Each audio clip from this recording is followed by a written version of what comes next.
Hey, everyone. This is the Jock and Nerd Podcast, episode 84. Thanks for joining us live for the Jock and Nerd Weekly. This episode is brought to you by nobody because we don't have any sponsors. What? Snickers. We need to work on that. I wish. No, you know what? It's good. Well, I don't want sponsors because that means we could do whatever we want. And what do? We're going to geek out with you guys on Blab. This is your Jock and Nerd Weekly for Friday, March 4th, 2016. It's the Jock and Nerd Podcast with your hosts, Anthony and Imran.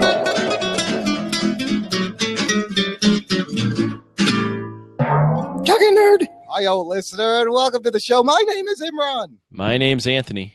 He's the jock. And he's the nerd. And this is your Jock and Nerd Weekly featuring the one and only Rug Boy. What's up, Rugs? What's up, dudes? What's up, Anthony? What's up, Imran? What's up? That's Jordan the Pies working the crazy fourth wall or whatever you want to call that thing, the fourth block. Jordan Radford is we have our very own Overwatch. She's our Felicity. If you're watching live on the Blab, you can see this, our lovely logo. It's so crisp. They got a bunch of new gear, and she is awesome. She is our BABA, our badass Blab assistant. She's almost like a producer at this point. I love it. Wow. Wow. All right. Well, I'm happy that she's there. It's going to be awesome. We wouldn't be able to do this without her. No, I mean, it's a little pop of color. It's a little bit of branding. It's right there. Thanks for joining us in the Blab. Here's what's going to happen. We got some shows to talk about. Now, there was no Flash or Arrow this week, so we only have 3 shows. Yay. But we got a little bonus segments at the end. Nice. We're gonna have a little Deadpool talk. If you want to find out take a deeper dive into Deadpool, maybe you've just seen the movie. You want to read some of his comic books, you don't know where to start, I will guide you, listener. And then we may have the Jock give us his insights about this weekend's big fight over at UFC in Jock. UFC 196. Oh shit! I don't even know about this. I guess there's no girls beating each other up in this one, so I don't know about it. Yeah, there are girls beating each other up. We'll talk about it later. Yeah. Okay. And before that, of course, we got some geek news. It's a chock full show. We got something for a jock, something for the nerd, and something if you're a jock and a nerd. Like our last guest on our last show, I just want to give a shout out to Andrew Gildy. He was awesome. If you haven't checked that out, definitely go check it out. That show's been doing really well. 3. It's been doing really well. And this is to say that we love you listeners. You guys have been awesome. I got new iTunes reviews. We got people emailing. Andrew Gildy was a listener. He emailed us and he was on the show. And I think beyond that, we made a friend. He was like a little bit of all of us put together. So what happened after I stopped talking to you guys? Did you guys hang out? Did you guys blow each other? What did you do? Well, there was a little circle jerk. No, what? No, was that on the camera? I forget. No, he didn't hang out too much longer. We just we listener, I'm shaking my head right now. SMH people. Yes. No, but look, this dude was awesome because he's a writer of a comic book called Man of Sin that's launched a Kickstarter. You should go check out that show and support his Kickstarter. But he's also into UFC. He was also into The Walking Dead, and he was into hip hop. And this is why I love the listeners, because I posted Ruggs. You had a great poll that episode, Little Dickie's video. Isn't that great? Oh my God, Anthony, you got to watch this. I'm going to post. There's going to be another link. It's in the last show. There's going to be another link in the chat here. This is an amazing, hilarious video in the way of our Weird Al Yankovic's parody of R. Kelly's Stuck in the Drive-Thru. Yeah. It's a lot like that, only this is like a sincere, talented dude, and he's like a white Jewish guy who's using his bar mitzvah money to get him into the rap game in the song, and Snoop's there, and it reminds me of like Saturday morning comics, cartoons. It's really good. I loved it. I quite enjoyed it. Yeah, good pull, Rugs. So I posted that, I shared that on the Facebook, and listener Chris Williams commented, I want to hear Imran cover Digital Underground again. At which point I was like, you know what? I got something for you, Chris Williams. I'm going to put a link here. I don't think I've shared this with anyone yet. This is a link to a YouTube video of me 5 years ago at a street fair in Chicago doing karaoke Humpty Hump Oh fuck! out in the street. I feel like I have to stop the show and watch this now. Oh shit! Look, Holy shit! You're huge. Yeah, I was a lot heavier. This is it's Fat Imran. Oh, okay. And now I gotta see it. Yeah, it's Kevin Smith pre-CrossFit. Imran. This is really Kevin Smith Imran, pre-CrossFit Fat Imran. But dude, I killed it. I'm telling you, I had the crowd everywhere I go. I kill it. I'm watching this. Sorry. Yeah, it's pretty fun. All right, well, I got to stop watching this. I can watch this all day, but I gotta turn it off. Like, there's no show. The show, you just brought the show to a screeching halt. Yeah, you're killing the show. All right, look, back to the show. I want to mention we have some merch, people. Just go to jockandnerd.com/shop if you ever wanted to wear our logo on anything. Lots of different t-shirts, apparel, men's, women's. You can put it on a tote bag. It's lots of fun. Go check it out. And last thing, just want to shout out, we got a birthday in the house. Ooh. I want to shout out happy birthday to Chicago. I'm still watching this. Happy birthday, Chicago turns 175 years old today. Wow, they're old as fuck. Chicago is old as fuck. There's the little jocks in this with the shirtless. They're shirtless and they're like head bobbing to you. I tell you, dude, I had the crowd just like Rakim. I've moved the crowd. I'm sorry. Keep going. Wow, I didn't think that would derail the show so much, but I'm glad you all are enjoying it. Let's get to the news. I can't wait to watch this in my private times. The Jock and Nerd Podcast. Snap. But so you guys, you know how there's that graphic going around the internets of like all the superhero movies coming out in the next 4 years. Yeah. And it's just it gives you huge like geek boner. Well, there's one of those you can kind of cross off the list. Okay, what's canceled? It's the one in question. It's not canceled. It's Gambit. It's Fox's Gambit, which it's supposed to come out in October. It hasn't even started shooting yet. And I was like, this ain't never gonna make it out in October. I don't understand why they would make it a Gambit movie. Like, Gambit has never been to me a solo character ever. Like, what about him that makes him? What makes him so cool? He throws shit, and then it hurt. Like, he can make anything into like a projectile weapon, basically. I mean, he's like it was the '90s X-Men show that made him popular, right? It was that whole Cajun. He had attitude. He was a Cajun dude. He was like a Cajun bad boy, playboy sort of thing going on. Charges things up and throws them at people. Yeah, that's about the extent. And it was also Channing Tatum being behind this that pushed it.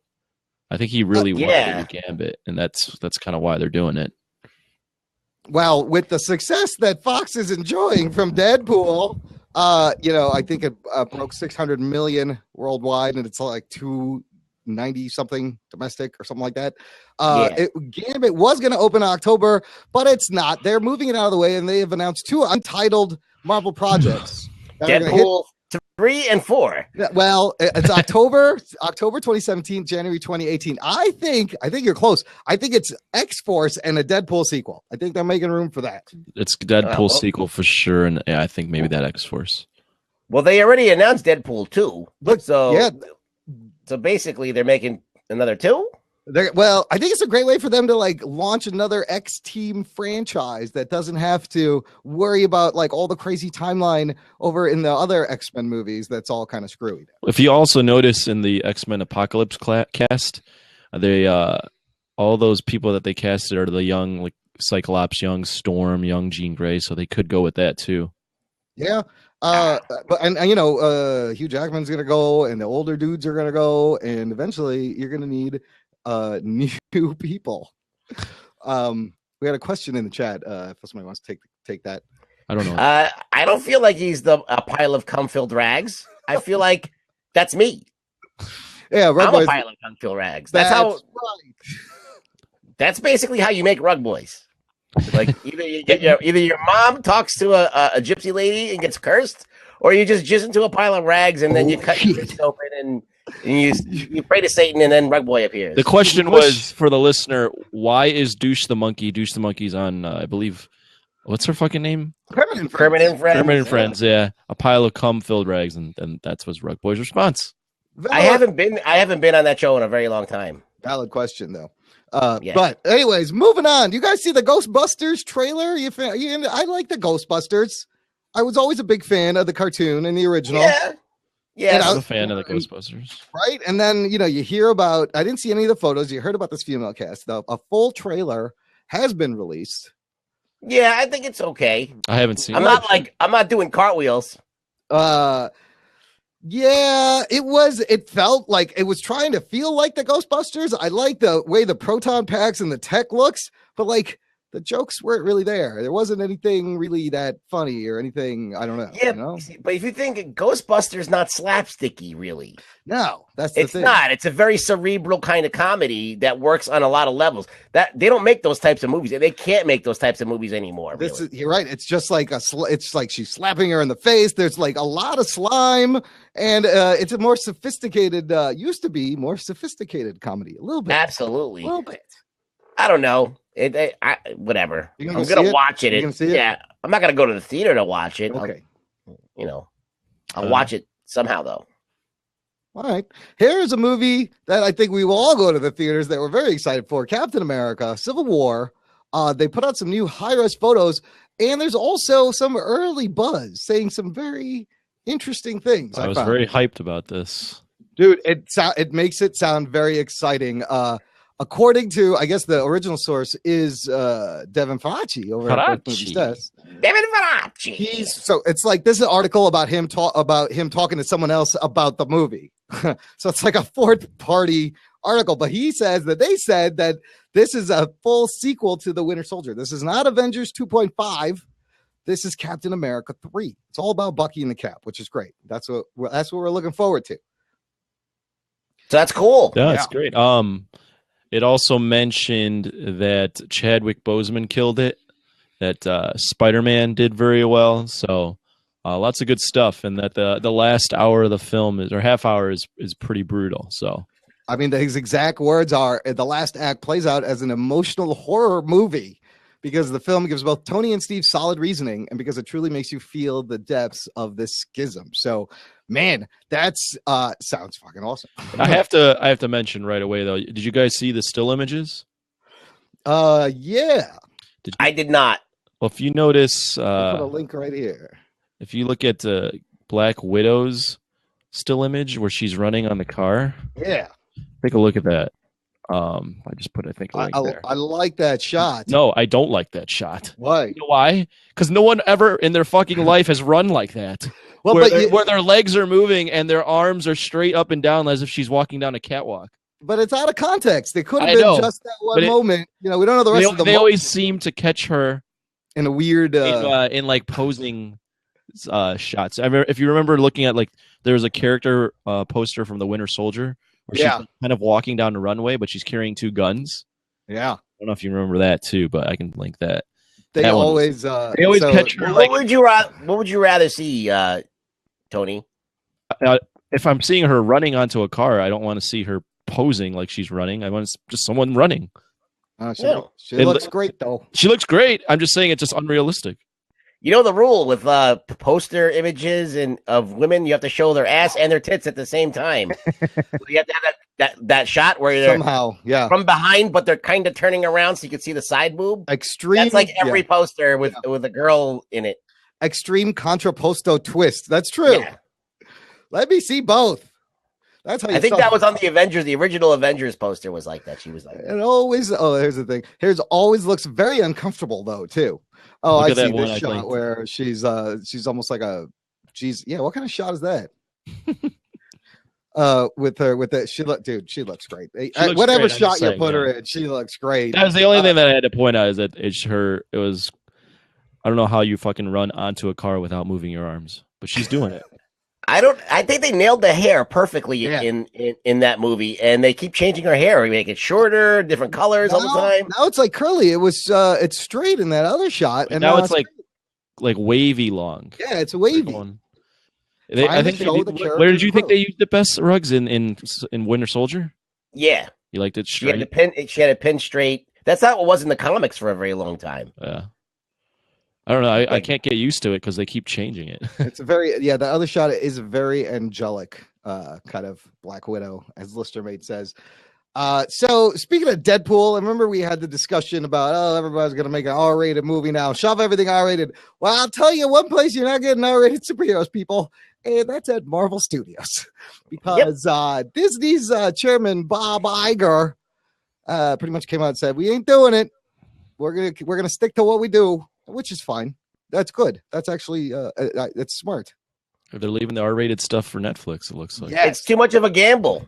They got a good thing going, and that's why they have the Netflix. You can do the more adult, a little heavier stuff over there. It works out great for them. Yeah. It'd be nice to see some nips every once in a while, though. Little side boob, little hard PG-13 side boob. Yeah, what's wrong with that? I mean, we saw the Vision's like private parts that had nothing smooth. That was the Vision became a Ken doll. Yeah, that was pretty racy. I was like, are they going to show his? Oh yeah, there it is. There's nothing there. Wow. Okay. Yeah. That's what I was looking forward to. Moving on, our Agents of S.H.I.E.L.D. got a little early renewal just recently. I think it came out today or yesterday. We're getting a 4th season, people. Agents of S.H.I.E.L.D. Good. That's fine. I'm looking forward to that. Yeah, they got to finish out this season 3 that's starting up next week, and they'll get another one. Cool. And this other thing I noticed, this is kind of interesting, being that we are kind of on the YouTubes. The Emmy Awards are not going to consider YouTube stars eligible for Emmy Awards. That's pretty okay. That's pretty big for online producers, but it makes a lot of sense because really, how is it different than a Netflix show or a Hulu show or an Amazon show? It's just a different platform, but since the platforms have been crossing over from internet to TV, it does kind of make sense. Does this bother? You think this bothers Hollywood because they have a whole union set up for actors and filmmakers and all this shit, and now anybody with a camera and some dough can make some kind of a production. Right, so that's a good call because that's where it's going to get a little bit tricky. Emmy straight TV shows, but I mean, before this, it was TV shows. I always get confused. Always television. That's the television awards, and then now they started considering like Netflix shows are getting Emmys. This is it's a great move forward for digital web producers that now whether it legitimizes it or they need it to legitimize it. It's good for hey, and we're on the YouTubes. Just go to jockandnerd.com/live for that link. Emmys, we're on the YouTubes. Yes, you can be one of the few 3 that watch us on YouTube. Join the forces. And finally, not a lot of news this week, guys. It's been kind of slow. All I got left is this cool, awesome new teaser image. I'm going to put this link in the chat of Daredevil fighting ninjas. Check out his suit, dude. I'm digging the suit. I like it a lot. It looks good. That's a cool poster there. That is a great image. Daredevil fighting the hand, it looks like. Hand. Ninjas. I just love ninjas. I'm not sure I like the poster, but that's all right. I mean, he looks cooler. He looks more red, at least. Yeah, I'm digging the suit. I can't wait to see that. It is more red. And the poster, like his pose is a little weird because at first I thought he was wearing like a kilt or something, but that's just his leg. So, I don't know. A kilt? Where did you see a kilt? It looks like a skirt if you look at it real quick. Okay. Anyways, that's you're right. Me, right? Like it's just it looks like he's wearing like what should we call it? Parachute pants. Yes, that's what it is. It looks like he's about to bust out an MC Hammer move on the fucking hand there. Right. Can't touch this. Can't touch this shit. All right, let's get on to our shows, people. Here we go. The Jock and Nerd Podcast. Prepare to be spoiled. Hey, everybody. Thanks for joining us in the Blab. This is the Jock and Nerd Podcast. Stick around to the end of the show, and we will open up the Blab, and you guys can jump in and troll Rug Boy all you want. It seems to be very popular already tonight. We're going to start with Agent Carter, the last episode of the 2nd season. Oh, that's cool. Look at those graphics. Look at the great graphics our Felicity has thrown up there. Overwatch. Good job. Wow.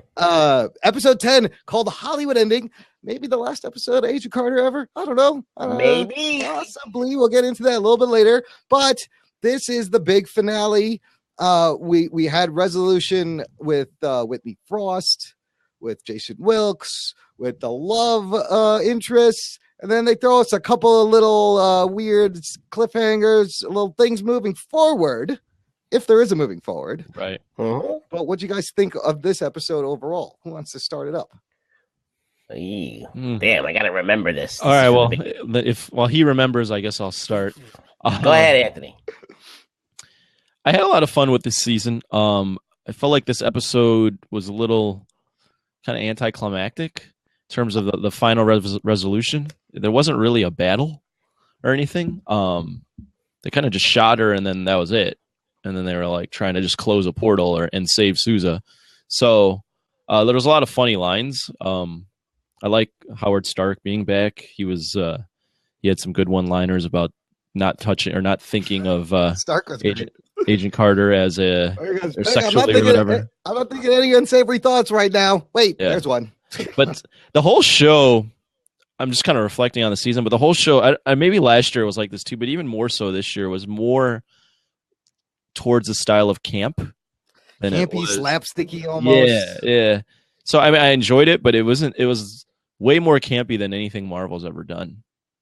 Yeah, I think it needed it because it didn't have, even in a serious manner, it would have been boring. Right. So they needed to like amp up something. Like you either got to give more sex, or you got to give a little bit more spice, or somehow. So they threw comedy in there as comic relief.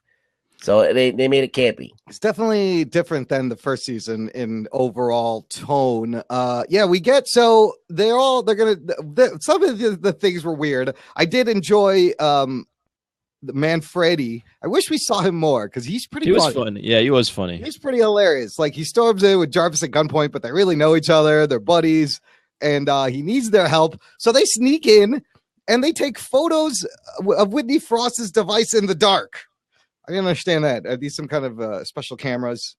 Was Manfredi, that whole scene where he's like fake interrogating his own guy, was it? I wasn't exactly clear, but I think this is what happened. At the end, his own guy actually admitted to working for someone else. I felt so bad for this mob guy because he's like, what's going on? But then he did admit at the end that I was talking to the fence. I'm sorry, boss. And he's like, wait, what? Oh my God, I got to kill you now. That was great. I felt really bad for that guy. I love the hover car. The hover car was cool. You got to kind of see that early model of like Coulson's hover car. That's right. You know, I enjoyed it. I mean, I didn't like their master plan. Like, let's all just try not to get sucked into this thing. That was a little silly. Even that whole final scene was like a Three Stooges episode. Yeah, I need to turn this thing, but I can't turn it fast enough. I need to turn this thing. There's a rubber hose and his legs are in the air and they're like wobbling around. I'm like, what is this? Yeah, everything wrapped up very conveniently. They got Whitney Frost there. They zapped her. The black goo came out. They closed the thing. She's done. Here, I had a couple of questions about this file, Thompson. Thompson finds the file redacted. It says M. Carter. And he also finds that console pin that he figures out is actually a key. And that's kind of left unresolved. The key to what? We don't know. But the key to the council to get in to the council, like the main room where they have their meetings. That's what I had interpreted. Yeah. And then at the very end, what they leave us with is Thompson gets a visit from someone. We don't see who it is. He gets shot. The guy grabs the file and takes off. And we don't know who it is. Whether it's got to be Gotti. Who shot him? No, it was a man in a suit. Could it have been? What happened to Vernon? Could it have been Vernon? I didn't. I for some reason, I don't remember. I didn't even think of it too much into it. I mean, I know that it's kind of cloudy, Agent Carter, to say the least. So we don't even know if this will ever even get resolved. But if you remember last season of Agent Carter, they ended with a button scene that was kind of similar. Remember, it was the fucking Russian guy with the mind control powers. Oh yeah, and he was in there with what's his fucking name? With Von Strucker? No, not Von Strucker. No, the other guy, Zemo. No, not Zemo. The talking head. What's his fucking name? Oh, in the wind. Yeah, the guy in the TV. The guy in the TV. The TV guy. MODOK? Not MODOK. Not MODOK. No, I know who you're talking about. Now I have to look up his name. But look it up. But they didn't really. As I'm looking it up, but yeah, they didn't really acknowledge any of that. Yeah, they didn't even really talk about that this year. So I don't know if they would have ever even touched upon this in the season 3. I like that. That M. Carter file. Could it be her brother? Is her brother really dead? They could do something with that because it could have been Margaret or Michael Carter. Yeah, that's a good point. Toby Jones as I'm fucking blanking, dude. This is awful. Arnim Zola. I knew there was Zola.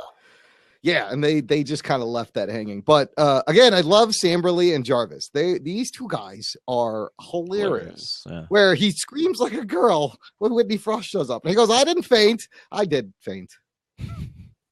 And then Jarvis at the end, where he's trying to convince Carter to stay in San Francisco. He's like, have you tried a taco? Delightful. Does she end up staying or no? Well, the last we see, she's making out with Sousa on the chair. She like jumps his bones. What did you think of them? The resolution to the love triangle. It was fine. It was kind of like whatever. Like the whole episode, I was at the end. I was like, "That's it. That's all that happens." Okay. It felt like they had more. They could have done more, but like they only had a certain allotment of episodes, and they had to wrap everything up. That's why it felt for this. Yeah, it was. Everything was like crammed in this episode, and like they stopped Whitney Frost early, and then they still had to go and resolve all these other things. It didn't even feel. I don't know if I would use crammed. I felt like it just like everything kind of ended right there. It just kind of happened. Like, everything just ends. Yeah. Matter of fact. Yeah. Very matter of fact. Everything ends. So like, it was that easy to just end everything. We're gonna end the three-way triangle, and we're gonna end Whitney Frost by just luring her with some zero goo. I think I like the first season a little bit better. They sucked all the goo out of her. I like the second season better. Oh, really? I thought it was a lot more fun. I thought I was laughing a lot more this season than I was the first season.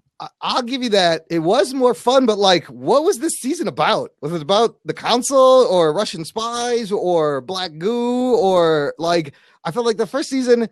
It was it's like they had a gimmick in being like, hey, let's show them what happens to Peggy Carter, after that, in between the scenes in the first Captain America. And then the first season was kind of about her. Right. And then this one was just kind of all over the place. Yeah, the first season definitely had a lot more. I mean, there was a lot more motivation to everything that was going on with redeeming Peggy Carter and getting her to get over Steve. But I felt like this season had at least like a main villain. Whereas last year, we didn't know who the villain was ever, really, until the end. Yeah. It was like this abstract Leviathan thing that was going on. So each season had its pros and cons. I just enjoy this one more because of the laughs. Ruggs, what do you think? What season did you enjoy, or how do you compare the seasons? I don't know. I mean, I barely remember the first season. I mean, remember they had a lot of. I just remember that we were introduced to Dottie in that, and we had Lindsay Fonseca as her friend. And there was a lot of like she was doing a lot of spy stuff, like hiding and talking to Jarvis at the diner over her shoulder and all that. And we were introduced to a lot of new things. There wasn't as much new stuff in this. It was kind of like they introduced 2 or 3 new things, and that was it. Yeah. You know what I mean? Yeah. Now, look, whether Haley Atwell, actually, I got this article here, and she talks a little bit more about the possibility of season 3. Basically, she's been signed up for this ABC pilot Conviction. It's just a pilot. And she says they don't know anything until the upfronts in May. So they're not going to know for sure in May. She's going to film this pilot. And they've been assured her that it's possible to do both shows if both gets picked up. So it's all kind of up in the air right now. Yeah, I'm not betting on it. Look, I mean, if it happens, it'd be cool. Yeah, I got a season 3 thing that it might be interesting. Okay, yeah. What would you? Well, that redacted file actually changes everything. I totally forgot about that, and maybe the brother being alive. Yeah. But if they do a season 3, I would like to see like more of the formation of like Peggy and the SSR, like her actually coming to power in the SSR and kind of like working with Howard, because they teased that in Ant-Man where she was working with Howard, had that scene with Howard and Henry Pym. Like that was awesome. Might be kind of cool. Or the actual, how about the creation of S.H.I.E.L.D., right. Yeah. That's right. Maybe cast a young, dapper African-American, Nick Fury. Could be. Oh, yeah. That would be nice. But look, regardless if we get another season of the show Agent Carter, I don't think this is the last we will see of the character Agent Carter in the Marvel Cinematic Universe. And you have to give credit to Haley Atwell, because a lot like Phil Coulson's Clark Gregg's Phil Coulson, these two have created such beloved characters based solely on the strength of who's playing them. You can't recast these people. These are made up characters for the Marvel Cinematic Universe, and they're awesome. Well, I think Peggy Carter was a real character. Oh well, but what Haley Atwell's done with it? Haley Atwell though has taken that. She is the ran role with it. Yeah, yeah, I definitely. mean, like Downey Jr.'s Iron Man, Haley Atwell's Peggy Carter. Can you recast these roles? Is it even possible? The people they just live the life into these roles so amazingly. Yeah, no, it was good. I like Haley Atwell a lot. So do you think that they could tell a story that was kind of in the past when Carter is actually running S.H.I.E.L.D.? What would that be? Like, what superhero, what storyline would you go back to? Like, that was like kind of in the past, because like there's Captain America, he gets thrown in ice. There's no superheroes up until when? Right? Something that happens. There's Ant-Man existed in the past, but we didn't know about it. Right. So you gotta think that there's other like hidden. Well, you could set classified it in the 80s. heroes. Yeah, maybe even pre-Cold War. What did you say? The 80s? Yeah. The only thing is with you setting it in the 80s is you'd have to age Peggy Carter all the time, like every episode. Yeah, a little bit. Yeah. Hey, just give her gray hair. Yeah. Well, that's 40 years from when these shows are supposedly happening. That's a good point. Jeez. Yeah. It'd have to be. I don't know. Maybe if you did something in like the 60s. I mean, if you're gonna go with this like campy tone, the 60s is a fun time to. Yeah. Dude, what about in an the awesome 70s 60s Nick Fury spy show? Yeah. But then would you call it Agent Carter? No, more of like in terms of like a 70s espionage genre. Right. But yeah. What about like early Nick Furies? Ooh, early Nick Furies could be really cool. Yeah, I think that's a cool idea. I like it. Do it. Well, there you go, Marvel Studios. We got Make your it next so. show. Agents of S.H.I.E.L.D. returns next week as we bid farewell to Peggy Carter.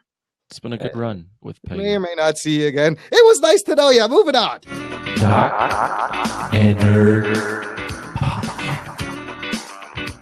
Strap yourselves in, you fucks. Spoiler time. Like I said earlier, no new Flash or Arrow this week. It'll be back in a couple of weeks, which leaves us with Legends of Tomorrow, still running the Wave Rider through time over on the CW. We're on season 1, episode 7, titled Maroon. Kind of a deep space mission with space pirates. It was Star Trek pirates. It was Star Trek meets Star Wars meets every fucking space thing ever smushed into one show a little bit. It was very Star Trek-y, very like trying to be Star Trek. There's a lot of nods to Star Trek in it.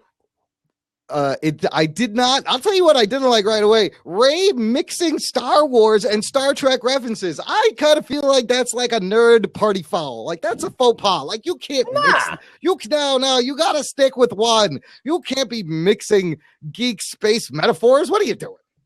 You can do it. He went from Sulu to Han Solo. Yeah, there's no rules. Come on, Imran. Come on, dude. I'm a purist when it comes to my space geek fiction references. Oh shit!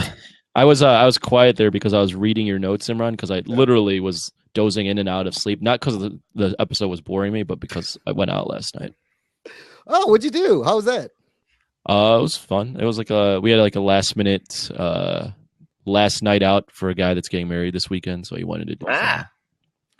That's why your Snapchat was full of fucking dark, shaky music and lights, huh? Exactly. Exactly. Oh, so Anthony's on Snapchat? Oh, he's young, so he knows. Hey, we're on Snapchat, listener. Add us as a friend, Jocka and Nerd. Send us your dick pics. Send us your dick pics. Jocka and Nerd. Put them in the show notes. There you go. Jordan the Paz puts in the chat on the Snapchat. So this episode, we got a lot more about Rip Hunter. We got some Arrow type flashbacks about the Rip Hunter. Yeah, those were good. Those were all right. You got to learn that him how he just got in love with his wife because she was basically Captain Kirk from with the she beat the what do they call that in Star Wars? The Klingon? The Kobayashi Maru? Yeah, she defeated the Kobayashi Maru and he loved her for it. Right? Wasn't that what happened? That's pretty much it. It was the unsolvable unsolvable test. Yeah. And she figured out a way around it. And he was like, and then he got a big boner for her. Using unconventional means. Pretty much the old, blow him out the hatch door, people. Somebody grandma did something, we're going to blow him out the hatch into space. Yeah, let's risk everybody's life on the ship and maybe it'll work. That's kind of the theme, is taking the risks and being captain. I don't know. I felt a lot of the show is Rip is not very good at his job. Have you noticed that? He's like the shittiest captain he ever. Doesn't know. He fucking things up. He's the shittiest, and he even admits it. He's like, I don't know what I'm doing. Yeah. None of his, this episode kind of cemented it, because with the flashbacks, they were showing even like, dude, you're a shitty time whatever warden. What do they call those people? Time masters. Time master, yeah. I got to point out one thing. Whenever this was the first episode where it was all like space, so they never went out in like a dynamic environment that was actually real. Yeah. So you could, for me at least, you could really tell that this was all set. Like, all set pieces. Like that, nothing was actually real. So I don't know. It took away a little bit for me.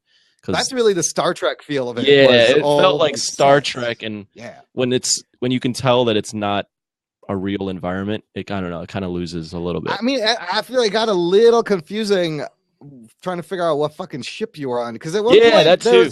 There's two, like there was 4 ships. They used the same ship, except they just changed the lights.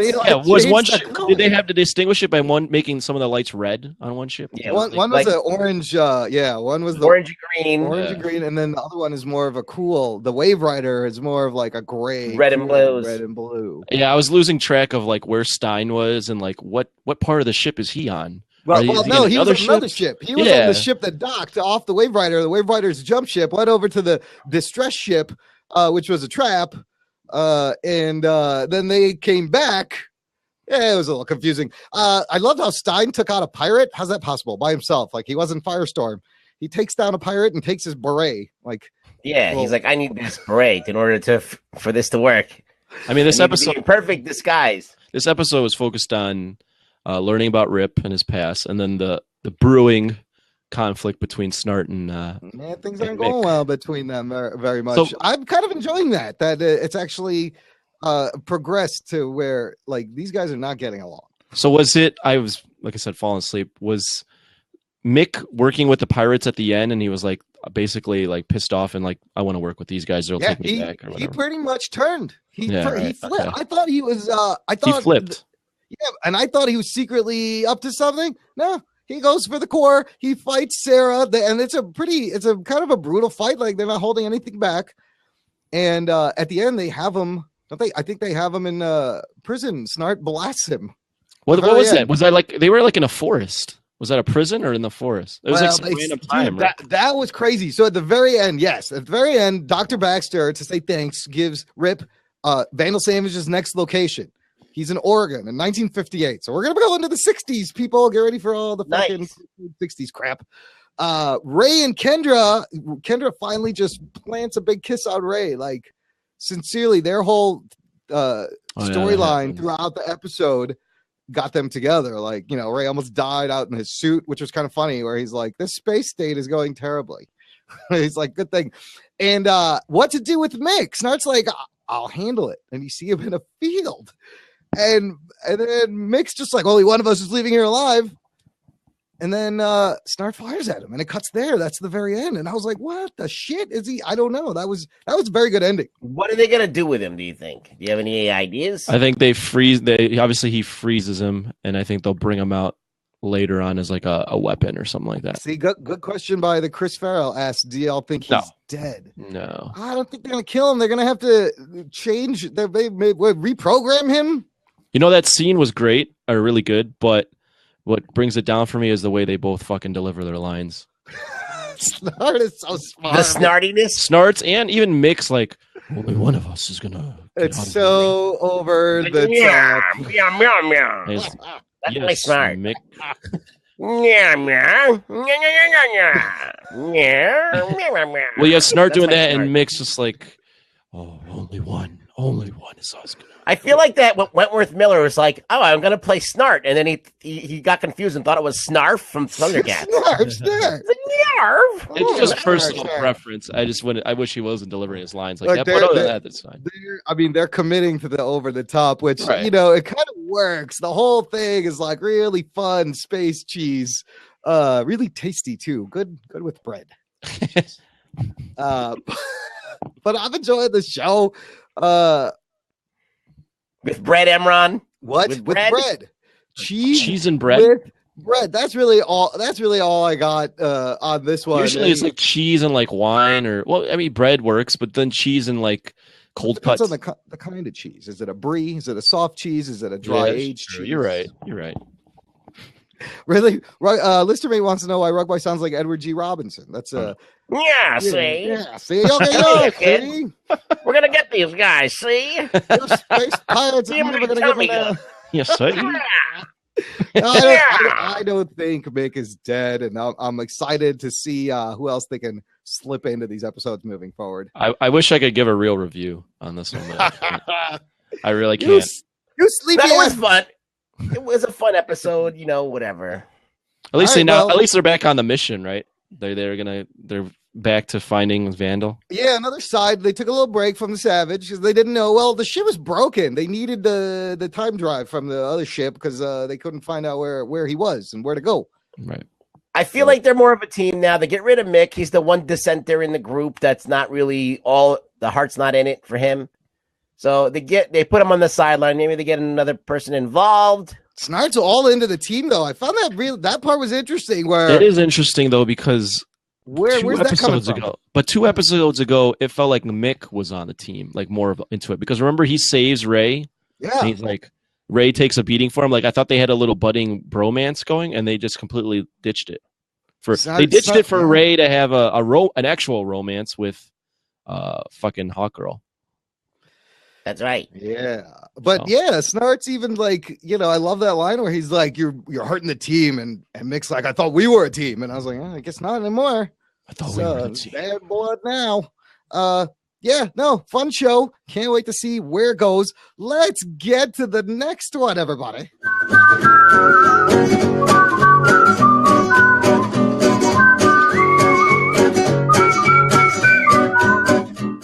Let's spoil some shit, Batman. Oh, no, the Chris Farrell is right. One final comment. The debt was paid, so Mick didn't care anymore. He's a simple guy. And he really is a simple guy, and it comes across. He's just kind of one-track mind.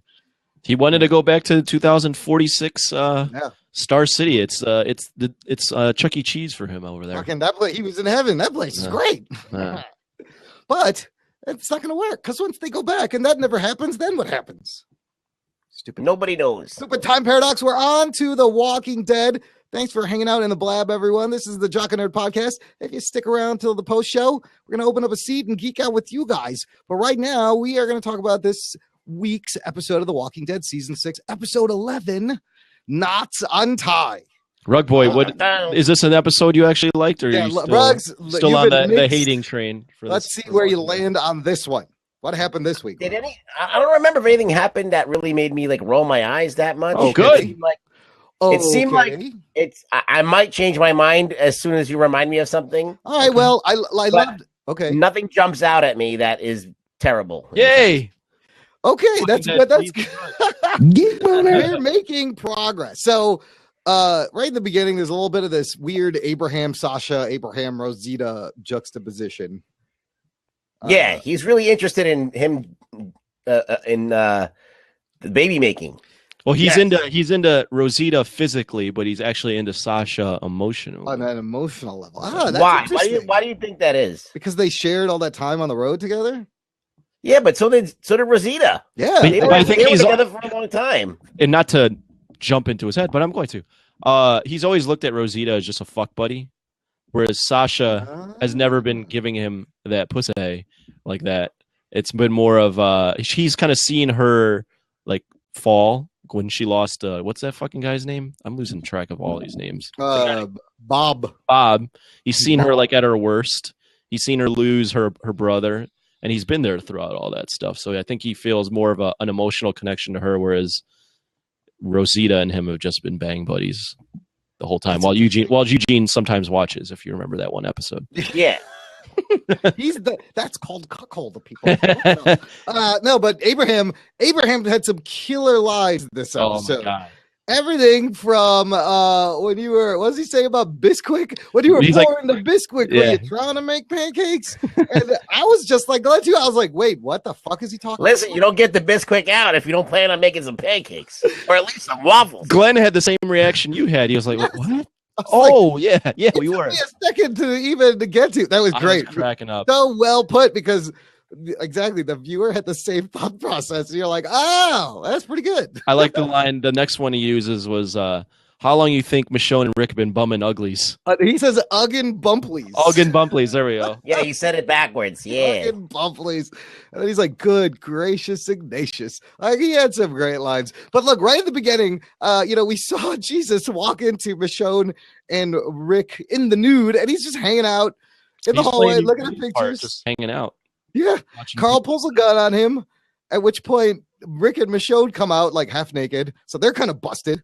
And Carl sees it. Carl sees it. And you know what? Carl is cool with Michonne. I was actually really happy about that. I was like, if you make him give them grief, that's going to be some fucking bullshit.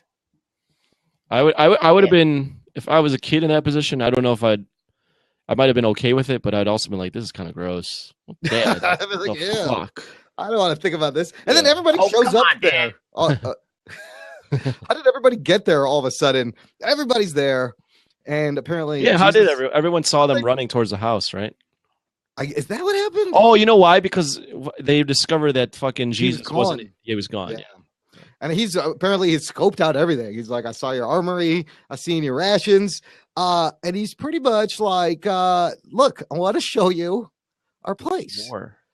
And for some reason, they all decide to just go with him. Like all of them, like all of the heavy hitters. Wouldn't you leave someone behind? You just met this fucking guy. Why is everybody going? They left one heavy hitter behind. Who, Carl? Eugene. Yeah, okay, that's great. Eugene and what's his face? The priest, Gabriel. Yeah, so you take all the heavy hitters and you leave the whole place with Carl.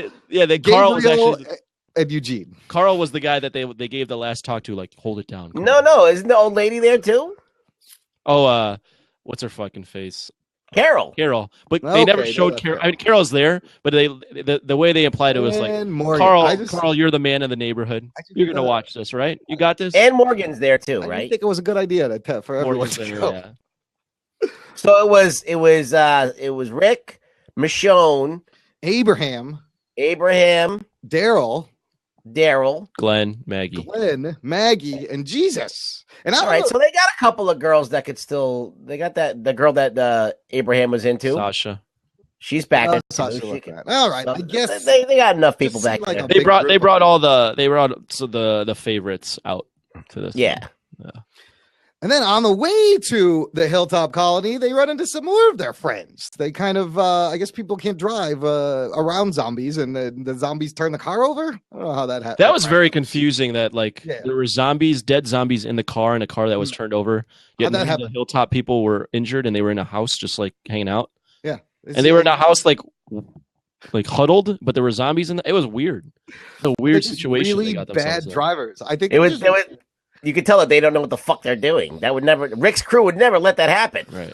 Now these guys may be a little bit amateur, but little bonus. They run into an obstetrician, a guy that used to be an obstetrician, which is very good news for the Glenn and the Maggies. They hit the jackpot.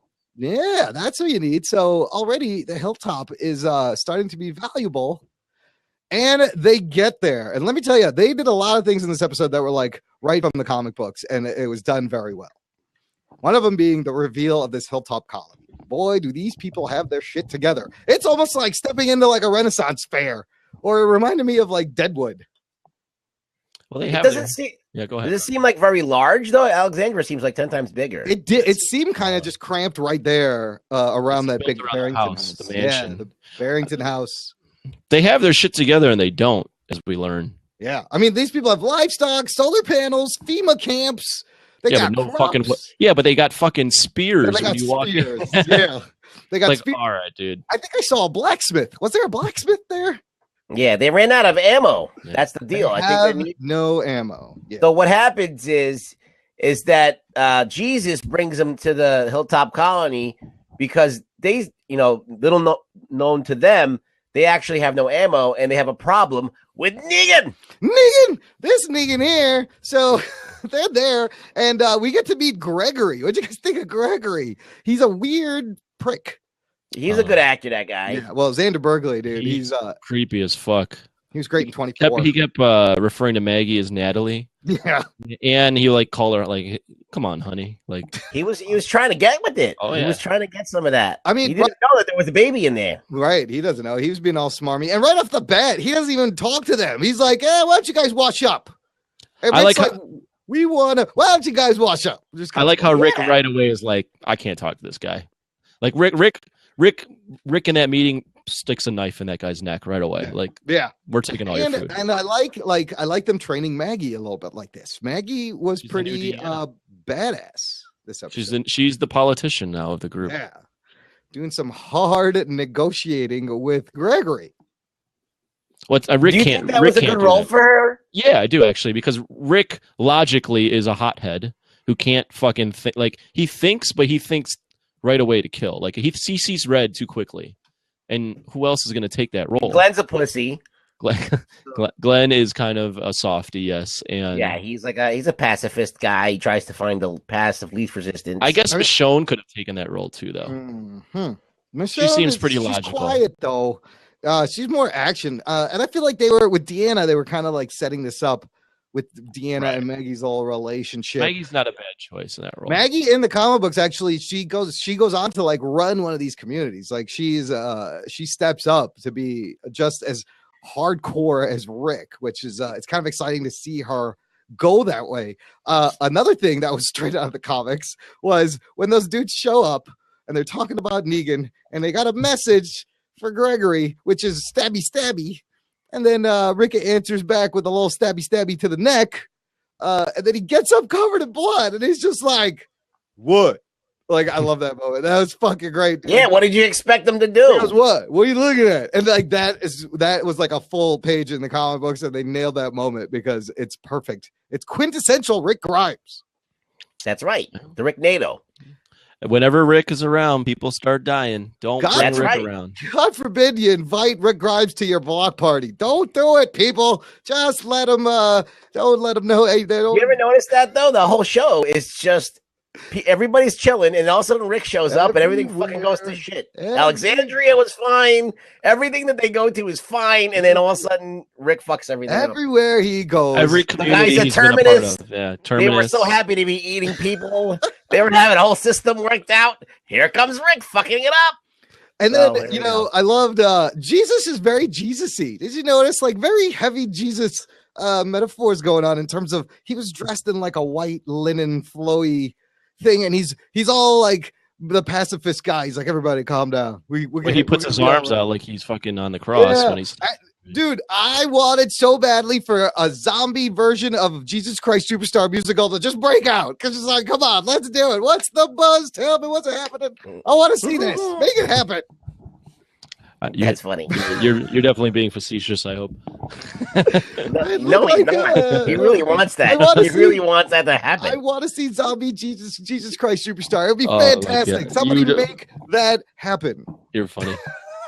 So after this, Maggie goes back. Look, Maggie went to Gregory, and he wasn't going to play ball. He's like, wait, we're fine. We don't need nothing. After this, though, she plays a little bit of hardball. I found it very interesting that she pretty much makes the same deal, the bad deal they had made with Negan. It's just with them. It's kind of the same deal. We want half your shit. We're going to go kill Negan. We want half your shit. Now, do you guys think this is a good idea to begin with?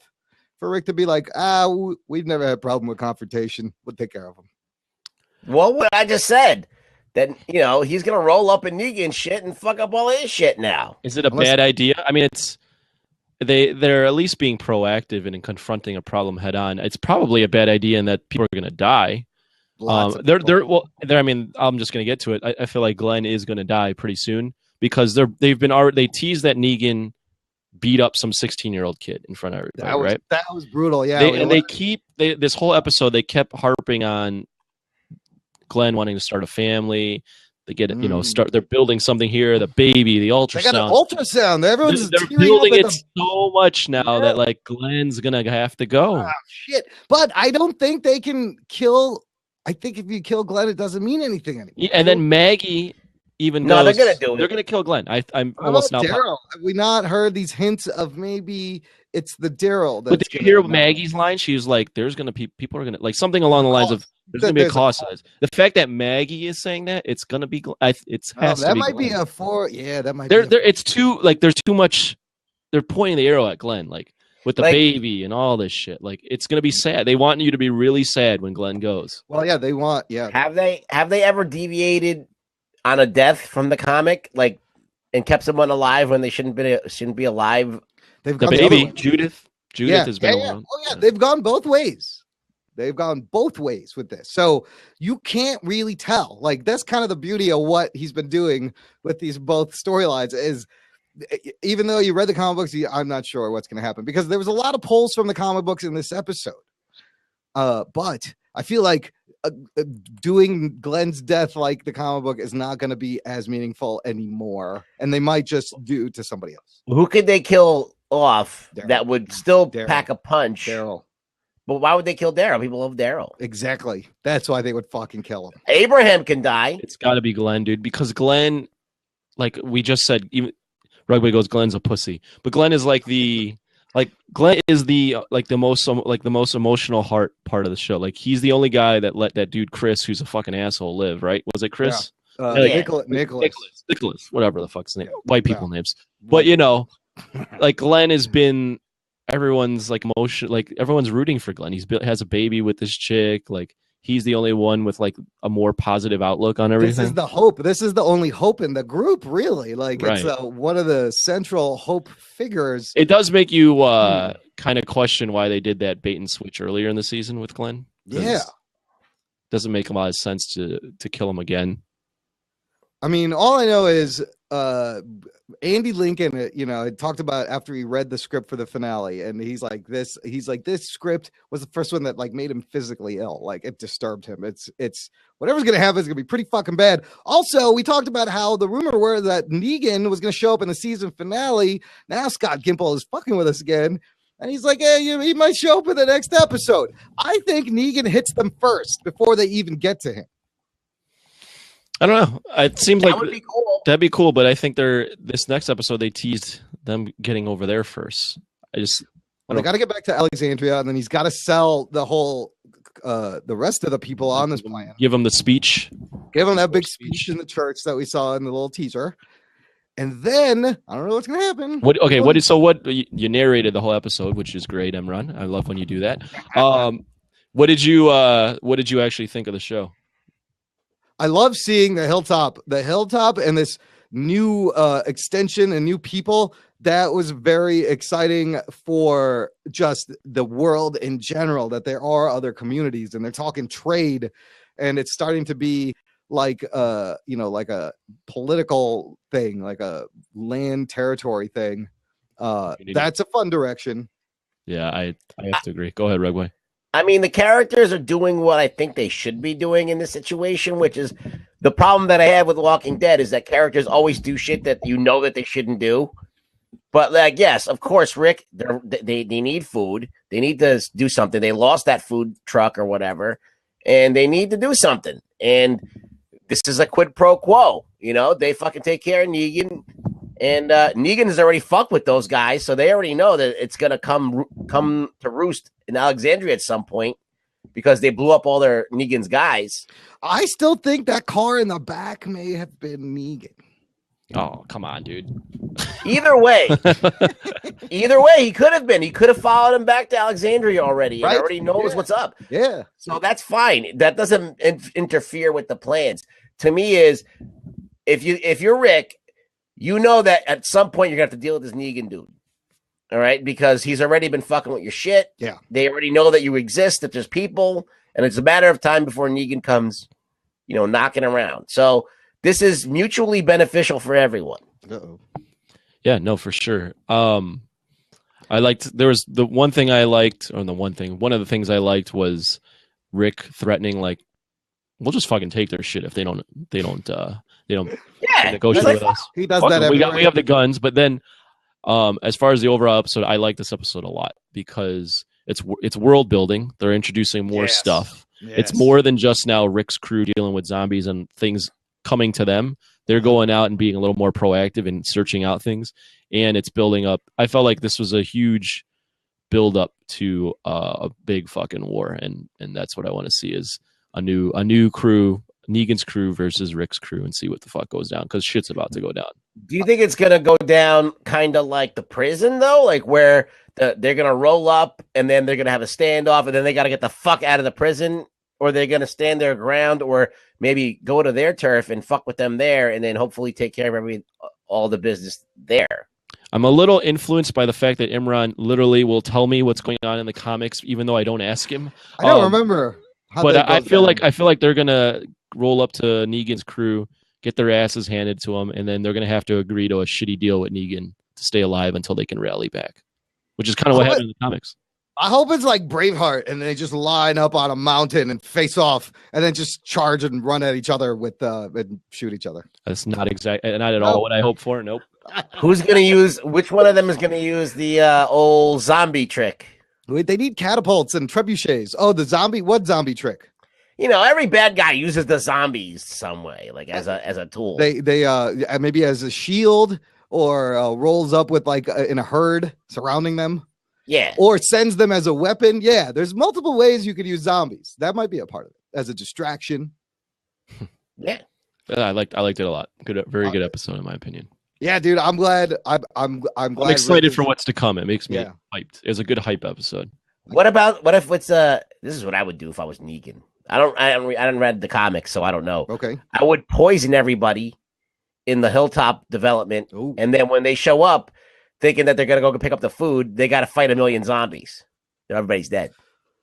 But he would have to know that the Hilltop people made that deal with Alexandria, with Rick's crew. That's the thing. Right now, they kind of have the element of surprise, don't they? They're going they after. Gotta find him. Yeah. Negan's not aware that Rick's crew exists, and is not aware that Rick's crew has made this pact with the Hilltop.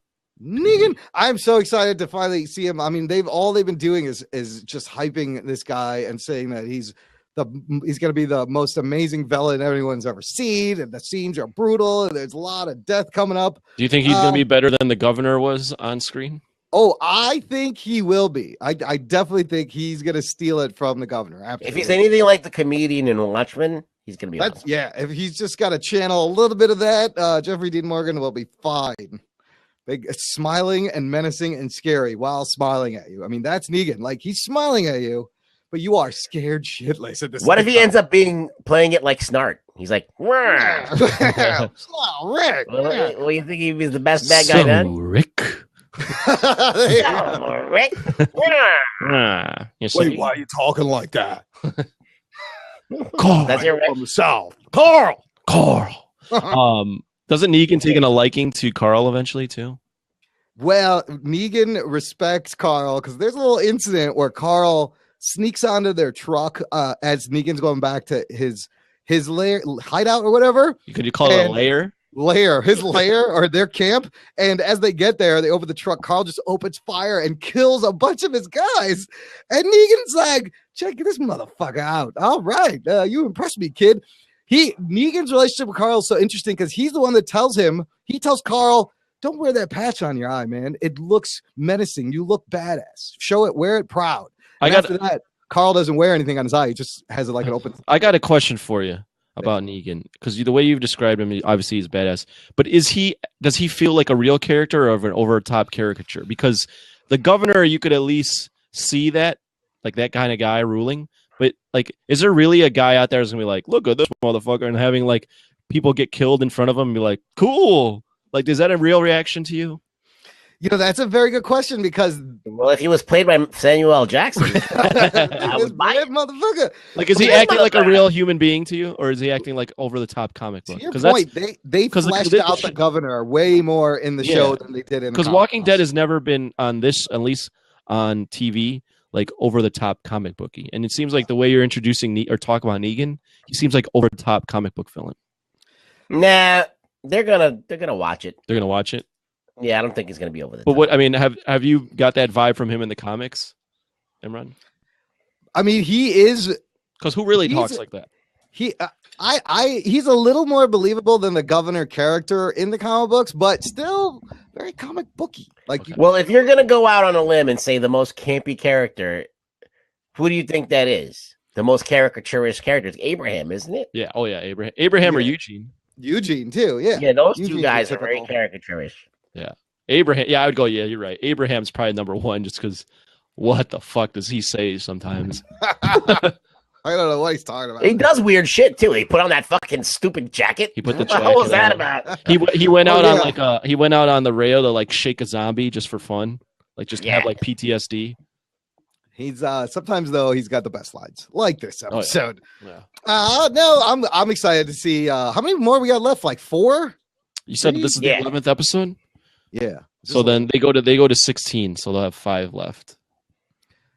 12, Right 13, on. 14. We'll see how they'll fill this up moving forward. All right, gang. We're gonna move on to a little bonus Deadpool segment real quick. Let's do it.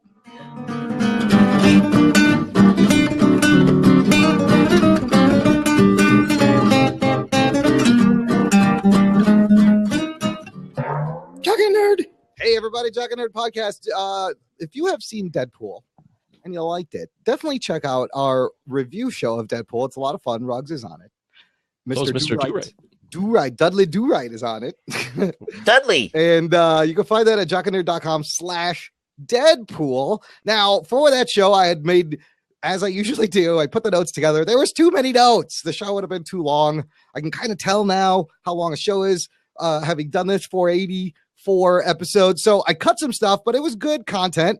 And for those of you guys out there who've seen Deadpool, maybe not read the comic books, but would like a deeper dive into Deadpool, but don't know where to start, I'm going to help you out right here. Ruggs, you can feel free to chime in because you may know a little bit of stuff that will. I probably don't, but You go ahead. probably don't. Look, I'll just make it up. okay, you can make it up. I'm just going to start with Deadpool, created 1991 by Rob Liefeld, Fabian Nicieza. That's true. And 1993 was the first solo Deadpool book. Now, the Easter egg in the movie referring to this was the Salt and Pepper song Shoop. It also came out in 93. So, like, it's a perfect, like, just think of the early 90s. That's what Deadpool is all about. You know, he was a failed Weapon X program. Rob Liefeld kind of wanted to squish Punisher and Spider-Man together with lots of pouches. And he, you know, in the comic books, similar to the movie, he's got a better healing factor than Wolverine, immune to all diseases. But here's the thing. Originally, he wasn't all jokey, fourth wall breaky. He was just kind of a straight up killer. Wasn't That's he? right. Ruggs? Yeah. Yeah, he was an assassin. He was a badass. He was a mercenary badass. Kind of Like he had one-liners, but it were like more like Arnold Schwarzenegger one-liners than Jerry Seinfeld one-liners. I mean, it was a lot of following the lines of all these characters at the time. Now, not until the writer Joe Kelly starts on the book in 1997 do we get this fourth wall breaking Deadpool. Joe Kelly can really be considered as a co-father of Deadpool, and Rob Liefeld has even admitted this, said, much like Chris Claremont is to the X-Men on his run in the X-Men. He didn't create the characters, but he defined the characters moving forward. Joe Kelly defined the Deadpool you do know now moving forward in 1997. Joe Kelly was on he's run, it was critic favored run. It was pretty much at the time, it was the best comic book nobody was reading, is how the fans considered it. It was almost canceled by issue 25. Joe Kelly leaves by issue 33. But this is where he starts to introduce him being wacky, breaking the fourth wall, becoming funnier, becoming darker.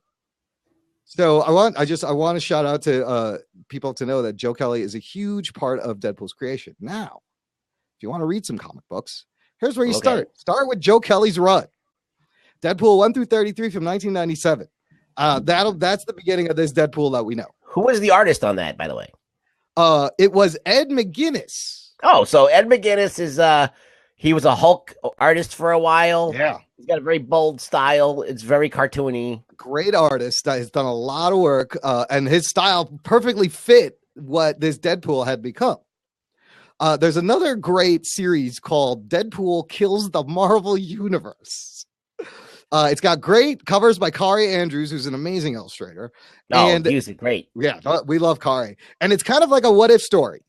Deadpool does kill everyone in the Marvel universe. Basically, the story is so self-referential. Deadpool is basically sick of the Marvel universe and the way he's treated, and he decides to kill everyone, including the reader. Oh shit. So clearly it's not like a main continuity story. It's a little bit of fun. It doesn't really happen. It's a goof. Yeah, nothing happens, but it's just fun to see Deadpool interact with the Marvel universe and kill everyone. Another great trade paperback to pick up is this new Deadpool Volume 1 from 2012. Brian Posehn, stand-up comedian. You may know him from like Just Shoot Me and Mr. Show. The man's hilarious. Brian Posehn writing this book. And I love that they had his wacky dark humor, and it worked really well. Oh, that sounds cool. Yeah, Deadpool Volume 1, 2012. It's got awesome covers by Jeff Darrow. And then two more, Deadpool and Cable, which is written by original writer Fabian Nicieza. They may pull stuff from that for the Deadpool movie. It's possible. And when did this series come out? This one came out in the 90s also, I believe. Early 2000s. So Cable Deadpool, this is a throwback then. This is not the most current. No, yeah, this one's older one. Okay. The most current that's out right now, and it's very exciting because it includes one of my favorite characters, and it includes Joe Kelly and Ed McGuinness reuniting again. Deadpool / Spider-Man. It's a 4-issue limited series. I believe 2 of them are out, and it's just crazy adventure where Deadpool gets Spider-Man sucked into things, and Peter's just constantly whining and complaining, and Deadpool's making jokes. It's a lot of fun, and you got the magic team of Kelly McGuinness back again after all these years. Okay, I'm down for that. I mean, I'm interested in all that stuff. Could you give me a real quick, like 2-sentence overview of Cable Deadpool? Because I feel like Cable and Deadpool, he was mentioned in the movie in the end bumper there. Yeah, why is that a thing? Like, what's their deal? So give me a quick, 2-sentence thing on Cable Deadpool. Wait, first, have you ever read it, Imran? No. Or are you reading this off Wikipedia? Yes. Okay. I just want to establish that this expert over here. All right, Cable. It's the Chris Farrell says it's a good series. Cable is another character created by Rob Liefeld. He is Cyclops' son from the future. That's right. And it's these two men. Read what Chris Farrell just wrote. Oh, it's a comic version of The Odd Couple because. Oh, there we go. We get it now. Yeah, there you go. Cable. So is Deadpool the merc with the mouth at this point? It's got, I don't know, Chris Farrell. It's funny because you haven't read this shit, Imran. I can tell you're just stalling. You're telling us history on Cable. No, I haven't read it. But I didn't read it either, so it's like that's why I was asking. This is why we have people in the chat telling us, yes, he's the merc with the mouth. Can I ask you something, Imran? Yeah. How is this part of your recommendations if you never read it? Because I heard it was very good. Okay, all right. It comes highly critically acclaimed, highly recommended. You know if it's critically recommended and people have but you should mention it. But this is Imran's personal recommendation, and then he never read it. It's regarded by the Chris Farrell is backing me up. It's pretty well regarded by the fanboys. But I think Chris Farrell's read it. Well, good. That's why I put it in, because some people be like, I've read that. I'm going to check it out. You know what? I'm going to check it out. Cool. Everybody should check it out. Everybody check it out. Fabian Nicieza did a great work on part of that run, and he's one of the original writers. But look, I'm just trying to help you guys. If you've never read comic books, never read Deadpool, here's some places you could start. I will have links to all this crap in the show notes. All right. Imran should make a whole entire segment of stuff that he's never read that he recommends. I could do that. I could do that really easily. Oh, it would be a great show. Yeah, I heard you should. The Kill a Mockingbird. I hear it's great. I mean, we did have one episode. I think it was Comic Book Artists You Should Know Volume 2, where Imran read like people's entire Wikipedia pages to us on the air. Hey, if you're into whaling, I hear there's this great book called Moby Dick, I think it is. It's like a tutorial, a very instructional whaling tips for the modern day. Wow. Oh, shit. Read along with Imran. All right. Fuck you guys. We got one more segment. Oh, shit. All right. To wrap up this show, I'm going to throw it over to the jock for him to talk about something he does know about, unlike myself. The UFC. This part is for the jocks. Somebody in the comments is saying who's repping the jocks. We're gonna rep the jocks right now. That guy left. That guy was talking about Jordan having fun bags and stuff. He was kind of weird. No, I was not paying attention to the comment. I'll have to scroll back and enjoy. Well, no, Look, UFC in my 190. defense, Go ahead. Real quick. Chris Farrell says, I was on a comic podcast at one time where I had to review a book I never read. God bless IGN reviews and Wikipedia. That's what I'm telling you. You got cliff notes. I'm going to read the shit. Now, back to this. We are talking. Well, remember when we were on HD1 Jump and we were talking about video games we've never played? Yeah.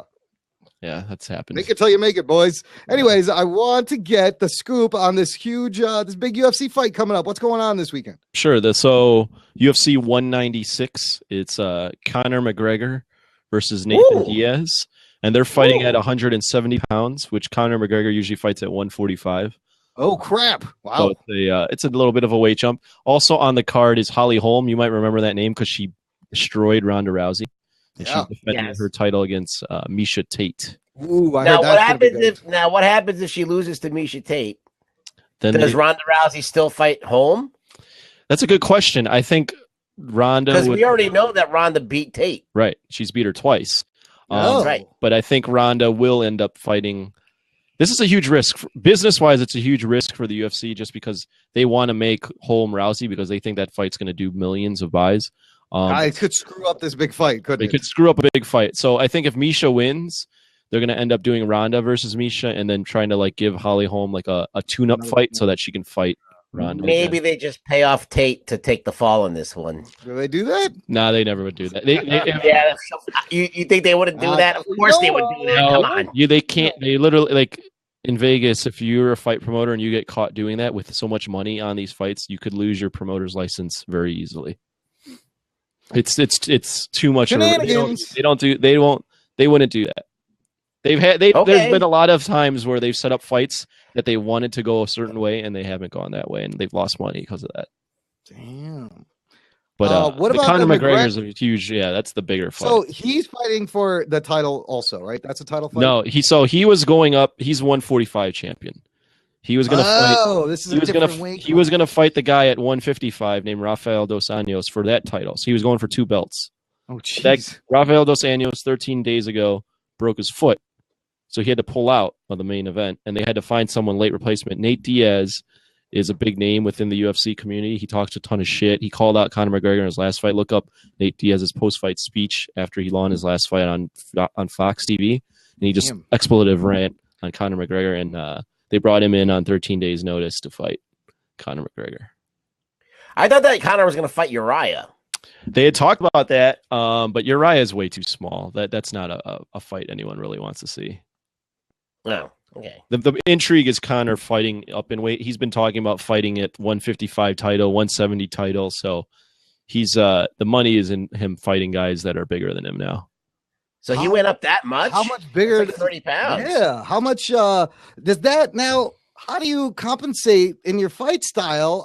Does that make you slower or does that make you just hit It's all good questions. I mean, some would argue he'll be faster than the other guys because he's a younger. Well, he's fighting guys that are naturally heavier than him. But then there's also the thought that he might be not as in good shape because he's fighting at a weight that he doesn't have to work down, to get down to this weight. So that's why it's an intriguing fight. And if you look up at like Nick, the shit talk between Nate Diaz and Conor McGregor has been amazing. Nate Diaz is this kind of like gangster kind of guy. And awesome. Conor McGregor goes to him, "You make gun signs with your left hand and you make balloon animals with your right hand." He's like, he's like, you act like you run the streets, but then you do bike rides with the elderly. And he's just been like he's a call. I just hope both of these fights are longer than the last fights that we saw with Conor McGregor and Holm. Yeah, because they were both over in 2 seconds, both fights. Holm was a little longer, but yeah, they were both quick fights. So I would think it would take more effort for McGregor to stay up at the weight because your body is naturally going to want to go back to where it was. Well, his body, he walks around at the weight he's fighting at. So he weighed in today at 168. That's probably what he walks around at. So he's actually pretty comfortable at weighing this way. Yeah. And remember we talked to Andrew Gildy. He cut 20 pounds, man. 20 pounds in 14 hours. It's unbelievable. Fucking maniac. So that's for another title. No, they're not even fighting. Oh, it's not even a title. It's just a fun main event fight now. Okay. Yeah. But the girl fight is not the main event. The girl Conor McGregor doesn't lose a title if he loses. No, because the way it works is you have to fight at that weight to lose your title. So since he's not fighting at 145, it's like an not for a one. match. Yeah, it is sort of an exhibition, except the fight does count. It goes on their records. On the record, okay. But it's just a fun fight. There's nothing on the line here. It's that's a little dicky. Any predictions? Which way's the bookies putting this? Well, the bookies have got Holm and McGregor favored, and I would lean towards both of those guys, both man and woman. I think Holly Holm is in for a really tough fight. And I think Tate's no joke. No, and Conor, I think Diaz is coming in on 13 days' notice, kind of out of shape. He's already been saying like, "Hey, it's either kill or be killed." And usually, fighters that say that stuff are not all that confident that they're going to win the fight. Killed. It's all talk. Yeah, coming Speaking in. of, look, it's Andrew Guild right there. There he is. He's in the Blab. Andrew Guild, he's checking us out on Blab. What's up, dude? Just in time for us to wrap up the show and open it up to the Blabs.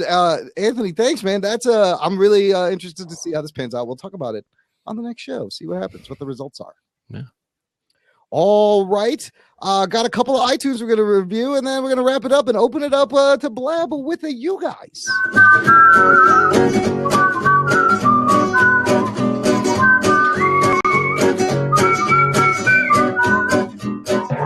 Chucky Nerd, we love our listeners, and we love your iTunes reviews. Keep them coming. I got 2 more new ones. Wow. Read them. This one by Alex Cespedes says, top-notch comedy and geekery, 5 stars. This is a true hidden gem. Like, really, the quality of this podcast rivals any out there. The jokes are fast and furious, and Imran's voice is so quirky that even when there's no joke there, it keeps you entertained. Love the Deadpool comments and review. And that's another one that I did not write. That's just the listener, people. Oh, shit. I don't know why these listeners keep lying to our audience, so we're not that cool. What's wrong with my voice? I love my voice. I'm glad you're enjoying. Look, I'm glad you're enjoying my voice. I'll read the other one. This one's from Dynamite Kid. Looks like 11,000. He goes, "Great guys and amazing podcast. 5-star review. Anthony, Imran, and Rug Boy navigate the world of pop culture in a fun and engaging way!" Exclamation point. They're extremely entertaining, and the reviews are spot on. Subscribe. So thank you so much, Dynamite Kid and Alex. This is all since I've been doing the call to action at the end of the show. I think we've been getting all this shit happening. You're calling the listeners out, and people are filling out reviews. Listener, if you want to drop us an awesome review like that, we would love it. We'll read it on the air. Just go to jockandnerd.com/review. It goes right to the iTunes page, and you just click the reviews, write a review. It's really easy and really fun. I just want to thank some of our networks that we are on. Thank you to the Weeby Geeks, A Place to Hang Your Cape, Podcast.ph, and Tangent Bound Network. The show can be found on all of those websites. And we thank you for carrying us. All those links are in the show notes. Yes, at jockandnerd.com. Also, if you've listened to our last episode with Andrew Gildy, you'll know that he wrote in. Well, how the fuck did he write in? Well, he went to probably jockandnerd.com/contact, where there's like 78,000 ways where Imran is set up for you to contact us. Pick one, and we'll probably interact with you because we're nice guys. Yes, and finally, look, you know what we do.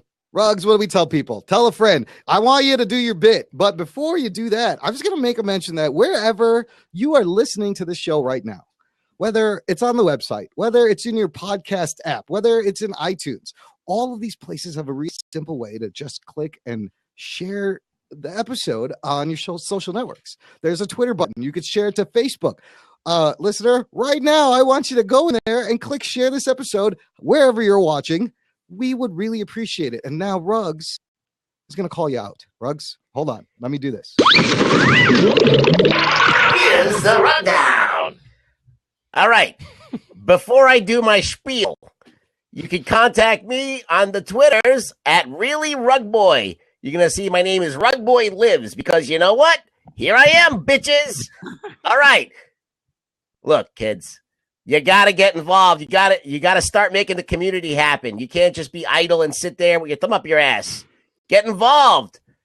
Post about it on your Facebook. Post about it on your Twitter. Retweet, like. Now on Facebook, you can do all kinds of shit. You can, now, what is it called? You can react or whatever. You can fucking have a smiley face on that. Oh, shit. yeah, there's hearts and smiley faces and sad faces. Don't it's all next level shit. Look, we built this shit for you. Now you got to make it happen. You got to get it out into the world, because if you like it, why are you keeping it a secret? You should tell everyone you know about it. Tell your mom about it. Tell your mother's friends. Tell a little kid who's just sitting there scratching his ass looking at TV. Say, look, go to the Jock and Nerd podcast. It's probably not for you. give your mom one of these. Just go, hey, Ma, Jock and Nerd.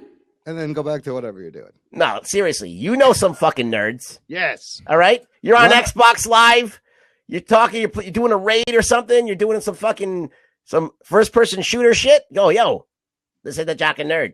You got to tell people. Go to Vice, spread the geekery. You can spread it that way, and you can spread it by subscribing to the show. Tons of ways. Guys, thanks for hanging out. We love every second you hang out with us. This has been the Jock and Nerd podcast. We're going to open up to the blab. My name is Imran. My name's Anthony. He's the Jock. And he's the Nerd. And we'll hear you next time.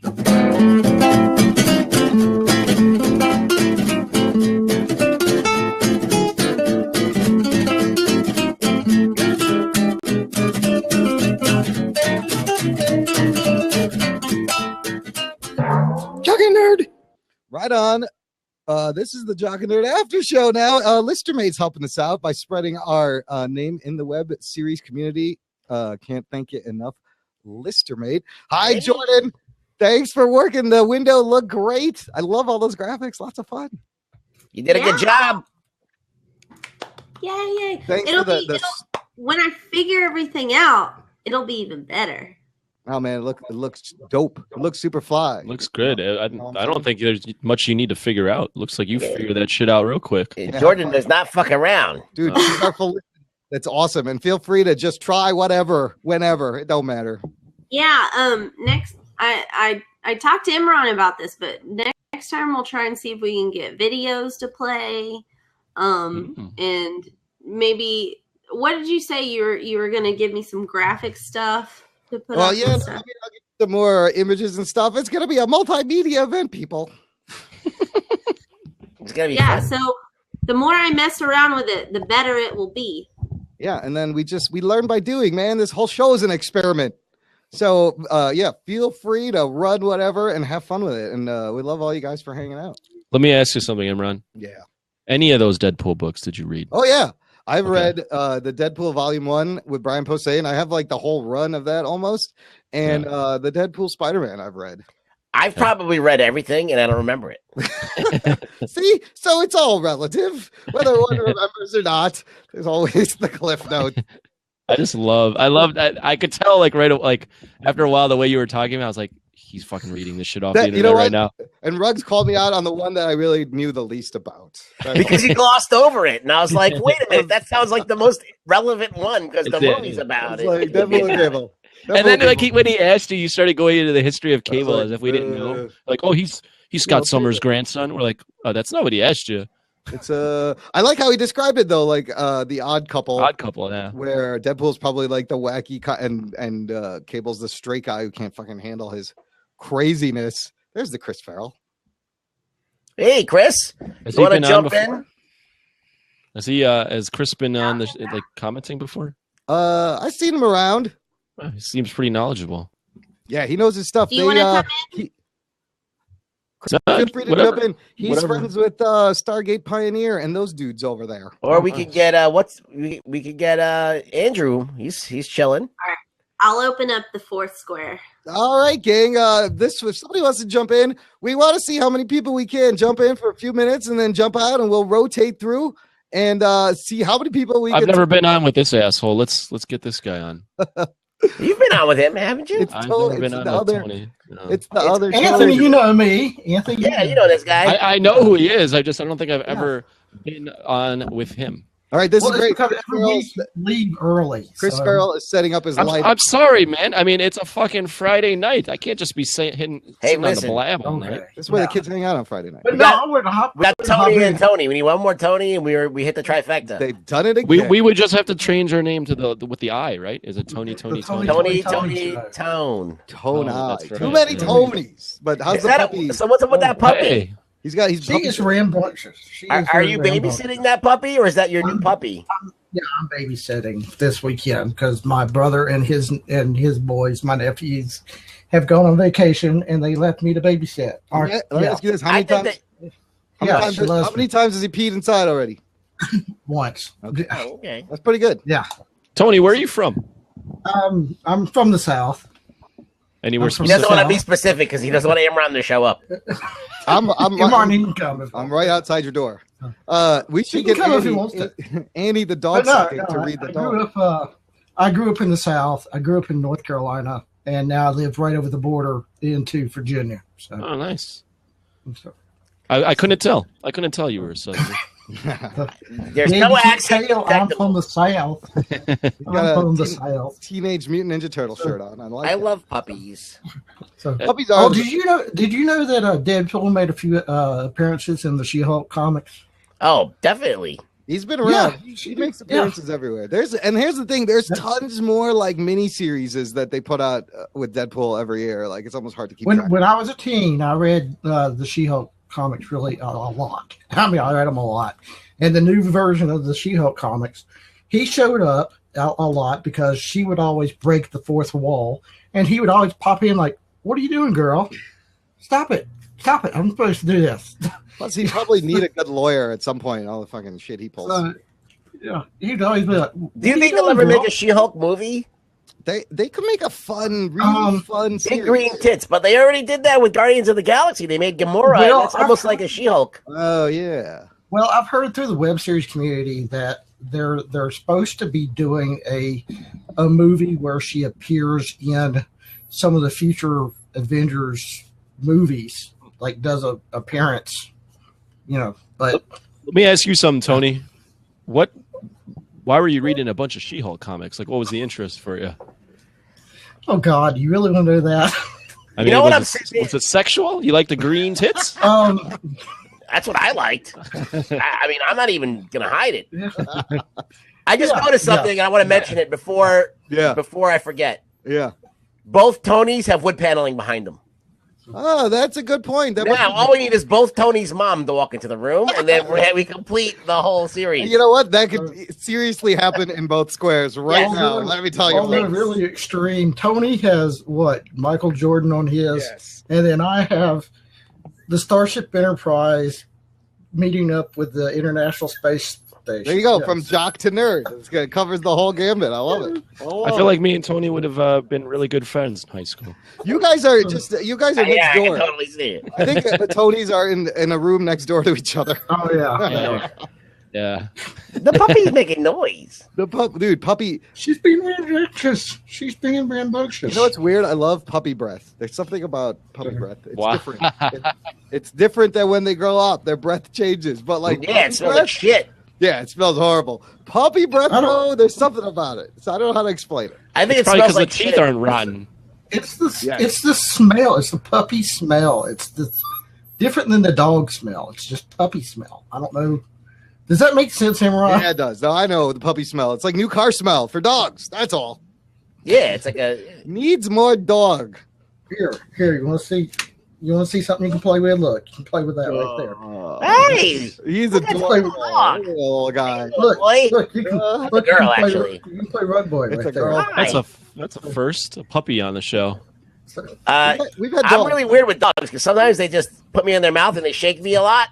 They're trying to snap your neck. That's what they're doing. The stuffing comes out. They're trying to kill their prey, Ruggs. Don't ever get in that position. What do you think? Jordan's that on a couple of times. I'm sorry. I always dip out. She likes it.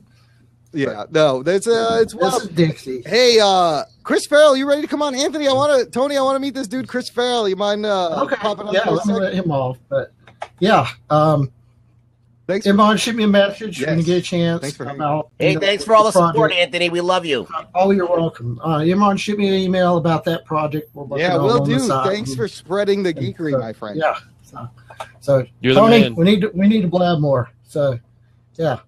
Are you talking to yourself or me? Tony.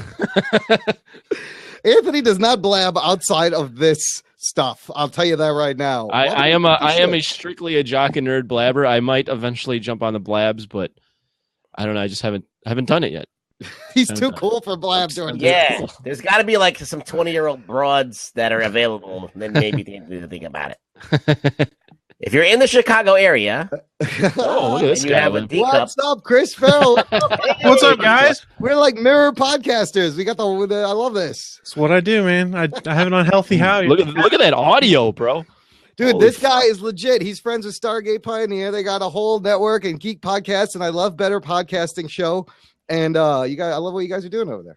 Well, it's a fun show. They've had me guest on there a couple times, and I think they're doing a live show in a week or two. They're going to do a call-in show on Blab, so that should be fun. Chris, Yeah. where are you from? I live in West Virginia. I can hear lot a of little bit of Virginians. that country twang in A there. lot of Well, westerns. I'm a military brat, so I lived all over, so I've got a mix of different accents. Okay. You got a Where lot are you of from, cool- West Virginia, though? My family's all from West Virginia, and that's just where I ended up staying Okay. after school and stuff like that, because I went to school at West Virginia University. So you hated Pitt. Pretty much. Yeah. Despise them with a passion to this day. Yeah. It's the country boys versus the city boys, right? Yeah, more or Oh, less. is that what it is? Pitt and West Virginia had a huge rivalry. Not so much anymore because they switched conferences. They're not in the same conference anymore. But Yeah, we're in the Big 12. They're in the ACC. So the backyard brawl went away, which was pretty Yeah. much the game when we played our most hated rivals, and it got ugly. I'm educating you on some sports there, Imran. That's some Nice. more joke stuff. Look, we got more Look, joke I got- stuff. We got- I got to make a pee-pee. I'll be right back. Oh, boomer sooner. You I do what see you that in the got to chat do. room. Chris, man, thanks for hanging out. Why don't you turn some of the viewers onto your shows? Oh, so I do a few different shows. They're all pretty much over on the Gonna Geek Network. I do the Gonna Geek podcast with Stargate Pioneer and Stephen Johndrew, who are both the hosts of Better Podcasting, and our buddy JS. I do an Arrow podcast that we do every Thursday night on Blab at 9 Eastern, which is the Starling Tribune, which is basically we recap last week's Arrow and give our conspiracy theories and rant and rave. What do you think about Arrow this so far? I This like season? it better than last season. Are It's you in the still- camp that last season was awful?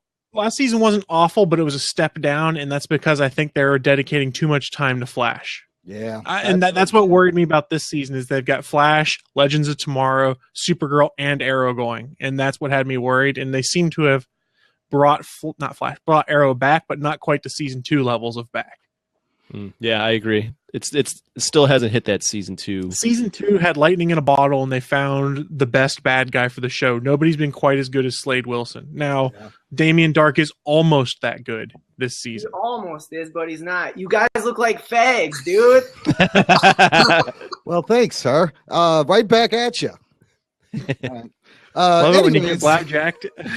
I love getting blackjacked. It's so funny. It's the We got on the Starling Tribune on Thursday night, and she started calling us like Satanists and heathens or something like that, and started like reading scripture or some shit like that. And I was like, "What the hell is going on?" That's fantastic. The best is like if you listen to these old dudes, the best like Todd Cochran's new media show, they get trolled at the end of the show, and it's so funny. And they're like, "Oops, we don't need that."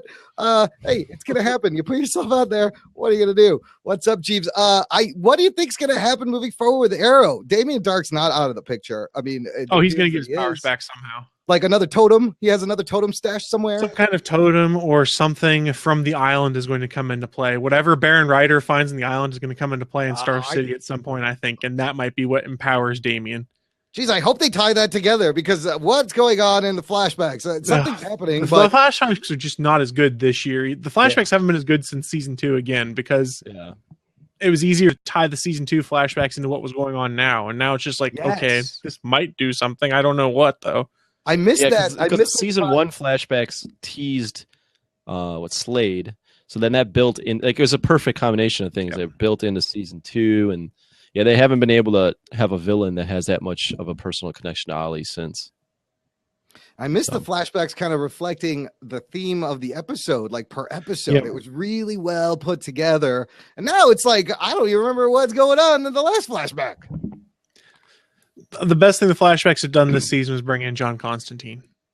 Yeah, that was awesome. We That need more was Constantine. freaking sweet. Where's John Constantine? Oh, he's in hell. He's like, oh, he's having a bad time. And he's like, no, he's literally in hell. I want to know what he's doing down there. I want to see him on Legends. Who do you think's in the grave then, sir? And who put him there? Man, I keep going back and forth, and right now I'm still going to say that I think it's Captain Lance. Okay. Could be, yeah. Yeah. I've been on the Diggle. I don't think they can do it with. Okay, so here's one theory someone brought up on Starting Tribune: is it can't be Diggle, and I'm not sure I believe with this one. Did you see Legends tomorrow last week? Green Arrow 2046. Yes. So you John know who Diggle Connor Jr. Hawk. Yeah. Connor Hawk is John Diggle Jr. Right. Oh yeah. So I forgot theoretically, about that would mean Diggle couldn't die, but technically that timeline doesn't exist anymore. And then my head exploded because time travel laws confuse the shit out of me. Because once they go back, none of that shit ever happens. Like those people aren't going to exist. Now, I may have done a little bit of a dick thing to myself and may have spoiled who's actually in the grave via those set photos. Did you guys see the set photos? I heard they are out. I didn't look at them. Wow, I what didn't is mean it? to look at them. I clicked on it by accident. All right, All right, Imran, go ahead, Rug Boy. What were you gonna say? Do you want him to say it or not? I don't know. I'd rather not hear I'm not gonna do it. It's out there. If you want to go see it, look, it's out there. At least we know it's out there, so we can They do spoiled it. who's in the fucking grave. But I don't know give a shit, but like it doesn't matter. It doesn't bother me at all. Bruggs, I'll tell you offline secretly. Okay. But I'm not sure who put him there. I think it's Merlin. I think we need to resolve this fucking Malcolm Merlin thing. I think Malcolm Merlin's going to die finally, and it might stick. I think you think I it'll hope stick? so. Yeah, it needs to. That guy's been around for too long, in my opinion. The thing is, I love John Barrowman, so I don't want to see him go because I love John Barrowman. Yeah, I agree. I like John Barrowman, but his character really should have been dead a long time ago. Well, I mean, they've pretty much set him up. He's beyond redemption at this point. Right, Thea now knows he's the one that betrayed him and gave up William's identity. So Thea's going to cut all ties, presumably, and Oliver cut his hand off. He Skywalkered him, so you know that's awesome. get bad. Yeah. I mean, like we said, the only thing left for him to do is just tell everyone that fucking Oliver is the Green Arrow. Like, that's the last card he's got left. What else can he do? It's the worst kept secret identity in the Flareoverse anyways. Exactly. The Flareoverse. I like Flareoverse. I like that. So what do you think of Legends of Tomorrow compared to it is a popcorn TV show, and I love it. It's like going to a Michael Bay movie in the context of it's going to be flashy, lots of explosions. You're just going to have fun. I think this has a little better storytelling than a lot of Michael Bay movies, but it's the best analogy. You can literally just sit back, be entertained for an hour, and be like, that was awesome. It's not world defining or anything, but it's just fun. I think there's something missing, and there's a lot to be desired for me. But I think there's a lot of potential. Yeah, I'm starting to love the cast more and more every week. Like, Sarah Lance fighting was so badass this last episode. It was just great, and her fighting fucking Mick was so cool. And Brandon Routh is awesome as Ray Palmer. Still, he's just goofy and silly, and he's got great lines. And he was trying to be captain, and he's not good at negotiating, really. He's more a Picard than a Kirk. That's what he said. Hey, let me ask you this. Anthony disagreed. I feel it's like a nerd party foul to mix Star Trek and Star Wars references. That's just a no-no. You don't do that. It can happen. I mean, I've heard worse things. At least they didn't mix in like Lord of the Rings with Star Trek and Star Wars because it's a completely different tone. Yeah, okay, that would have been worse. But I was like, man, you were all over the place. Stick to a fucking show. Everyone confuses Star. Like everyone, like cross. I think that's what he's trying to say. It's like if you're a real nerd, you know the difference, and you don't ever mix the two. Yeah. But he wasn't mixing the two. He was like, he threw in a Han Solo reference because it was next in the line of like things he could say. It rhymed with Sulu. He threw in a Han Solo reference because Episode 7 just came out a while ago, so it's a good way to tie in. No, that's true. Get those. But I'm cynical. Get those Star Wars viewers. What are you really enjoying right now? That you think is just like hitting on all cylinders. Oh man, so I've actually started getting caught up on Supergirl. I'm like 3 episodes behind on that. Well, what do you think of that? at first I wasn't sure I was going to like it, and I watched the first couple episodes and I dropped off, and I hadn't watched anything until about 2 weeks ago. So that's when I started catching up, and it's one of those ones I don't have to watch it immediately, but it's a fun watch for me. It's not must see for me like Flash and Arrow are, like within a day or two of them coming out. Yeah. But Supergirl is well worth watching, and the fact they're doing that crossover, that is actually what sucked me back in. Okay. When they said Grant Gustin was going to be appearing on Supergirl, I was like, oh shit, I better get caught up. We have to review that episode and run. I know we don't review Supergirl anymore, but that one we probably should. I've been watching it, and I'll jump in to watch that episode specifically just to review. I still don't think that Supergirl's a good character at all. Like, they make her into this kind of not a good character. I just don't like it. She doesn't seem to know what she's doing. She's incompetent a little bit. She seems to be very incompetent. She seems to be very it just doesn't make any sense what she's doing. They try to make it make sense. They're like that she needs to work at this newspaper to feel like a human being, but I don't buy it. Like, it's like, that's like such a, I don't get it. Like, Clark Kent, it makes sense because he grew up as a kid on Earth. He wants to be human. He doesn't even know that what Superman is. He has to figure it out. Like, that's what he is. Like, he grew up as Clark Kent as a normal kid with powers, and this is like, she knows a whole other world, she knows a whole other way of life, and for her to just kind of want to be a reporter, it doesn't make any sense. And she's not even a reporter, she's someone who gets someone's coffee. She's just an assistant. Yeah, it doesn't make any fucking sense at all. Like, who would want that pretense? Like, it doesn't even matter. It doesn't, I don't get it. I mean, go ahead, Chris. I was gonna say, they made a point of her being in Clark's shadow through everything I've watched right now, and that's part of being in the shadows. She works at the news organization, but she's not quite one of the news people yet. She's more the assistant.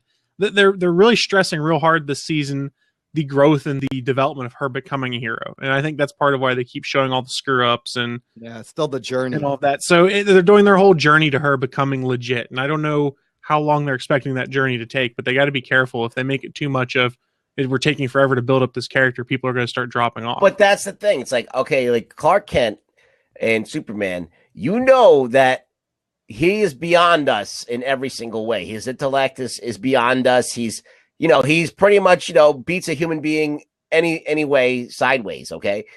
So Supergirl has got even more of an advantage because she knows about alien technology. She knows about all these things like that. Imagine like you grew up knowing like the internet, and you went back in time, you'd be like a god, And so she's like in this primitive world to her. It doesn't make sense that she would act like this. It just doesn't. That she would put up with all this when she knows the power. And that would have been a great opportunity to divert those two characters and make them distinctly different instead of making her basically Superman light. Vagina Man. That's what they're banking on that familiarity. We got to see the Fortress of Solitude in the last couple episodes. Like, they're doing a lot of pulse in the comic book. That looked terrible, by the way. Did it look better than the Smallville version of this Fortress of Solitude? I don't remember that one. I mean, but James brings him there. He's like, yes, this is Superman's place. How did he get there? Did he point her where to go? Be like, fly that way. How the hell did he know? Just go north. I'll tell you when we're there. Well, how do you know? And there's like a big heavy key buried in front. Hey, that was retarded because they're like, I think it weighs 1 billion tons. I'm like, it would crack the ice that's on. That's true. He's like, it weighs like a cosmic star, a million cosmic stars. The Earth would be knocked off its axis if that was true. Like, she picked it up, it just looked fucking stupid. It was goofy. She's just like, okay, and she picks it up. Like, if she were to drop that key, like the Earth would stop spinning. Yeah, it would crack the planet. Knock the Earth off its axis. We just spin out into nowhere. Hey guys, I'm gonna drop out. I haven't eaten dinner. But poor Anthony. Okay, go eat. Nice meeting you, Tony. Chris, nice meeting you as well. Chris, we should have you on a show sometime or get you on. Dude. You seem to know what you're talking about. And Jordan, people. Yeah, Jordan, thanks for everything, and thanks to all listeners for listening. Well, good night, Anthony. Bye, Anthony. He didn't even say goodbye to me. No, you forgot Rug Boy. And Chris, I got to thank you for the coming back on. Bye, Rug Boy.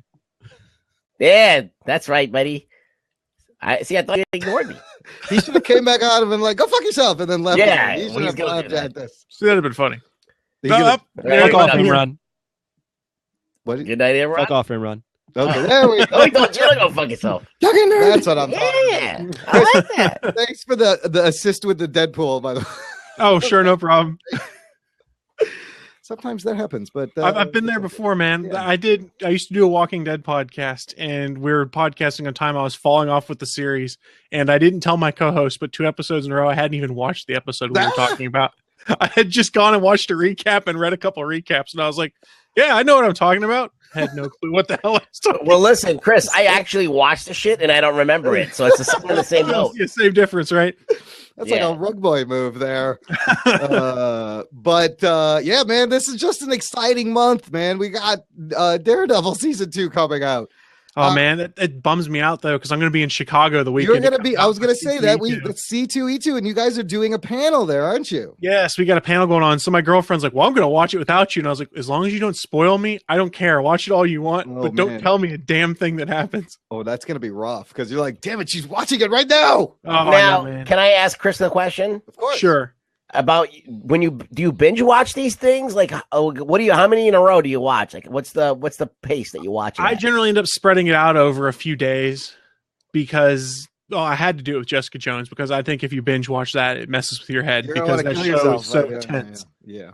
I mean, I spread that out over like 2 weeks because we watched a few episodes at a time, and I was like, okay, need a break. Yeah, it's kind of like it kind of really does fuck with you. It stays with you a little bit. So last Daredevil, we ended up spreading out over like 3 or 4 days just because we didn't want it to end that fast. We were just like, nope, we got to take a break. I need more. I need fresh. I like doing 3 episodes at a time. That's like a nice amount. That's a good way to do it. Yeah. I feel like maybe I'm going to watch a couple of episodes just to get back into the frame of mind of season 1. Mm-hmm. And then maybe I'll watch the last 2 or 3 episodes. Probably that's what I usually do. I'll probably rewatch the last half of the season or something like that before season 2 starts. That's my plan right now. Yes, because that way you get all the like little, things strings that left untied. All those little things that are left hanging. You can kind of re-pick up on those things in detail. So I don't might want to have forget. to do that. That's my thing. I'm like, what am I going to forget that happened that I need to know? The callbacks and stuff that the loose ends are going to tie together. I cannot wait. Doing a podcast like this, we got to watch all Daredevil, then we're going to do our show about Daredevil, then the next week Batman vs Superman comes out, then we're going to have to do a show about Batman vs Superman, all while doing these weekly shows, keeping up with the goddamn TV shows. Oh shit. Whew. Yeah, it's going to be rough, but it's going to be geek-tastic. Geek boner. the only thing that makes me feel okay about this is that I would probably be doing all that shit anyway, except for reviewing them. Fair enough, right? And I would review them as well, but I wouldn't be on like tape. I would just be talking to whoever would listen to me and go, "It sucks." Your dogs. Fuck. Review to the dogs. What are you? You'd be like, How dare you do this to us? That's gonna be after I'll just be standing at the mall going, "What the fuck did I just see? Don't go watch this." I mean, possibly the most hyped, anticipated goddamn Batman vs Superman. There's no way it can live up to this. What it's built up already. I have concerns. Let's just leave it at that on that movie. I've had concerns for months. Like, the only way we could like prepare ourselves for this is just think about Man of Steel. Just think about that. How you felt after Man of Steel? You felt Why like are you putting people through this? Yeah, it's like you felt like you watched a movie and things happened and then there was action and you got to see, you got your money's worth of shit happening. Yeah. So you didn't feel shortchanged at that, but you were just like, why did they fucking do that? That's all you thought after you left Man of Steel. You were like, why did they do that? Is this Superman? Yeah. This is not the Superman I remember. It leaves you What is this? cold and confused. You're like, what did I just watch? I don't know if I like that. Well, and I love the whole Me Too thing they're doing now. Is we've seen Deadpool do ridiculous numbers being rated R, and like 2 weeks after that, like rated R cut of Batman v Superman's coming out on Blu-ray. I was like, really? You don't do a R Superman movie. Yeah. It's Superman, the big blue Boy Scout. And they're all like, they're such backpedaling. Like Ben Affleck, I think I saw an article where he's like, "Oh, I want my kids to be able to see a Batman movie, but then, let the adults watch their R-rated cut of the DVD." Gotta fuck off with all that. What do you think? Everything it's going to be language? No, like, it's going to be extra. How can you even add anything? Everything's going to be just extra CGI violence. Well, it's Zack Snyder. We've seen how he does action movies, and it is a distinctive style, and I think it could work very well for a Batman movie. Yeah. Because Batman is hyper violent, but for Superman, I just don't see him in Superman stuff. No, you're mixing metaphors. I forgot. I wanted to mention also, we learned today, Jena Malone, her part has been cut from the theatrical release. Right. It's going to be in the DVD. And they're saying that she's not Robin. She's not Batgirl. That's not to say she may not still be Oracle, just not Batgirl. That's the rumor I'd heard too, was probably Oracle. So a lot of people are upset because they were looking forward to see Jena Malone, and now the movie. But isn't Oracle Batgirl? Well, yeah, technically, but it doesn't necessarily. And I guess the credits are like 9 minutes long. The fucking movie's 151 minutes. Like, this sounds like a train wreck waiting to happen a little bit. So I fully admit I'm a Marvel fanboy. I've been more excited for Civil War Absolutely. since it was announced than I have been for Batman v Superman. And maybe that's just because, like I said, I'm a fanboy. The universe is already established. I'm like, oh, I can't wait to see what happens next. But make mine Marvel. Yeah, no, dude, the expectations for this movie, I read another article that said basically if they don't make 120 million opening weekend, it's kind of a failure. Like, it's not that's not happening. What else is coming out that weekend? I mean, that's probably about all that's coming out for a couple weeks. Yeah, I don't think anything. That's why they moved to March. And they got the Easter weekend too, so it gives them another bonus day. Yeah, but you see Deadpool pull 132 million. You gotta be like, shit. Well, we have to double that. We got everybody in this fucking movie. I mean, Deadpool just went crazy with the marketing, and it just caught fire. I mean, the way they did their marketing, they tied in, they had their fan base energized, and the fans were all like, "You have to see this movie; it's going to be great." And I don't know that they'll be able to do that for the second one. See, I think that they're ruining this because they keep revealing more and more stuff every time they make a commercial. Oh, well, it's Hollywood. I mean, I know that they have fucking over 2 hours of movie, almost 3 hours of movie they there. Probably have 3. He's got a 3-hour cut, But I mean, it's just they got to stop with all the revealing all this shit. Just let the movie come out. So I said this on one of the podcasts I do. They need to take lessons from J.J. Abrams. The Star Wars trailers told us not a damn thing, but everyone was hyped and excited and ready to see what was going to happen. It teased a bunch of stuff, gave you an idea of some of the characters, but you knew nothing. And that is the way it should be on these. Yeah, man. I wish more people made trailers like that. And also, I love how Captain America, they're hiding Spider-Man. Now, whether it's due to the Sony deal or whatever, I love it. Like, that should have been the plan from the beginning. Don't show it to me until I see the movie. Yeah. We're all in agreement. But what do you think, Jordan? Are you going to see this movie? Are you going to see this with your husband? Batman versus Superman, or are you not really interested in it? Are you guys excited for it at all? I'm not that excited for it, but we will probably go see it. I mean, you're not excited for 2 of the most iconic superheroes ever in the world. This is what they're banking on for people to be, and it's not working. I just feel like it's just going to be a movie about them giving each other mean face the whole time. It's going to be very serious and very. You're probably right. Serious. No one is smiling. Like it's just going to be them just staring at each other like, "I'm gonna kick your ass." That's like the movie right there. And then when they do actually like fight, it's just gonna be like, "I'm Batman." It's not gonna live up to what we're expecting. There's no way.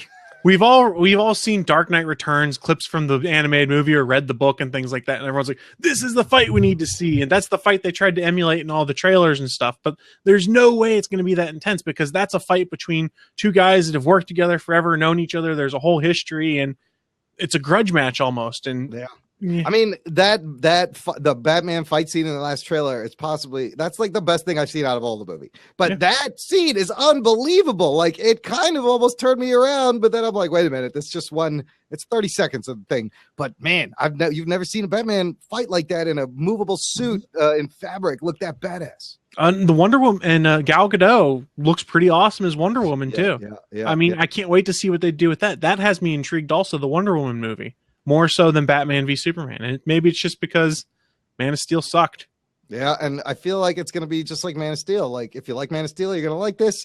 If you didn't like Man of Steel, I don't know if you're going to like this movie. I'm not a Zack Snyder fan, so. Me neither. I'm not a Zack Snyder hater because I like Dawn of the Dead. I like 300. I really do like that movie. I think that 300 is a lot of rewatch value right there. Yes, I enjoy 300. It looks just like a comic on the big screen at times, too, the way he framed it. So it's just that with 300, he wasn't like Zack Snyder yet.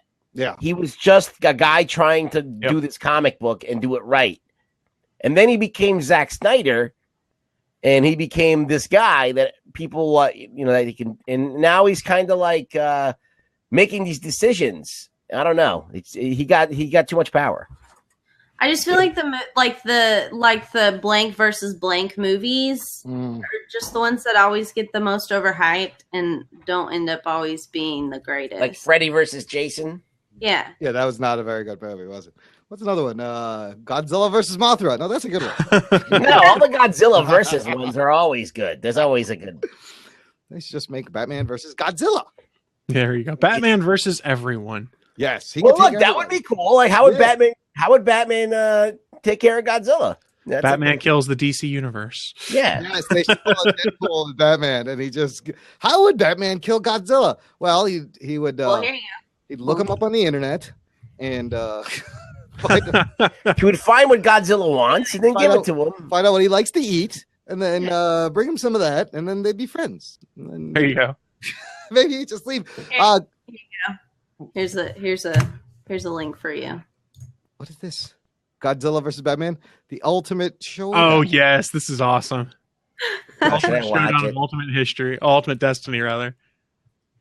It's so old, but so awesome. Look at that animation. Chris, what do you think of Gotham?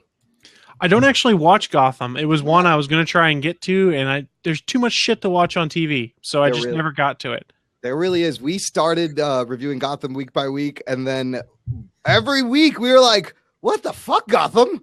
And we're like, okay, we're done with this show. Did you watch this episode? I did watch it with Mr. Freeze. Mr. Freeze. And look, the show is fucking off the rails wacky. None of the characters are the characters, but it's entertaining. They did a great joke with the Mr. Freeze's name. Mr. Fries, how do you pronounce that shit? Bullock goes, no, it's Fries. And Gordon's like, how do you know this? He goes, I'm good with names. And then he asked his wife, she goes, how do you say your name? She goes, it's Fries. He goes, see, I told you. So it's actually Victor Fries.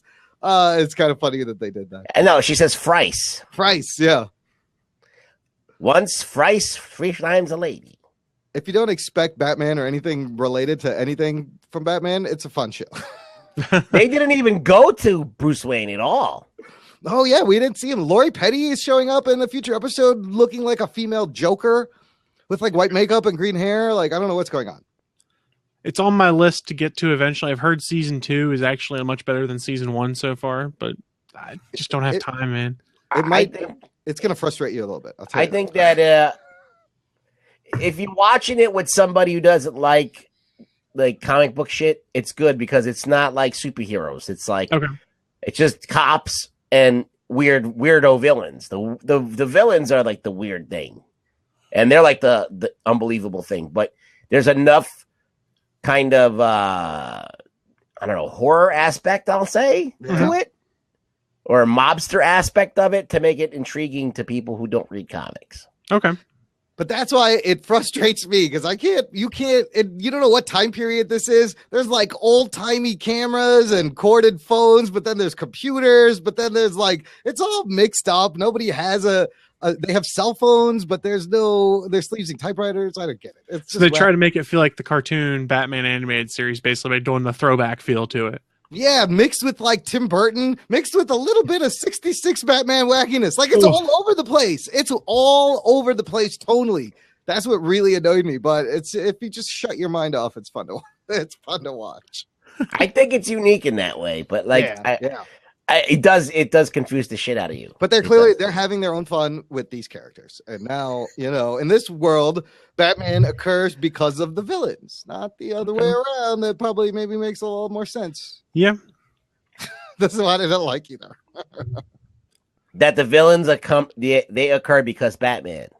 No, Batman occurs because of the villains first, because they're doing all these crazy Joker fake outs to the point where if you lived in this universe, by the time the Joker did show up, you'd be like, it's not one of these assholes. Who cares? Yeah, that's no big deal. Yeah, we've seen this already multiple times. You're just ruining everything, people. What are you doing? It's kind of like in that movie with Unbreakable, where Samuel L. Jackson is a villain and he needs to have a hero to fight against. Oh yeah, There you go. So that they was call me cool. Mr. Glass. That was a good superhero movie. That's a great pull. movie. And I also like Powder because he's very white like me. Yeah. Batman and Bag and Ben Spoons in my mind. I can't really do it. Did you cry during that movie, Powder? I felt bad for the kid. I knew what he was going Did you through. shed a tear? I did. I was like, this I feel poor like you albino kid. Like, it was empowering because to someone who can relate to that character, you're like, look, this poor albino kid, but really what makes him different is what makes him special. And that's kind of like Man, how I grew I up. haven't seen that movie. Does it hold up at all? I haven't seen it lately.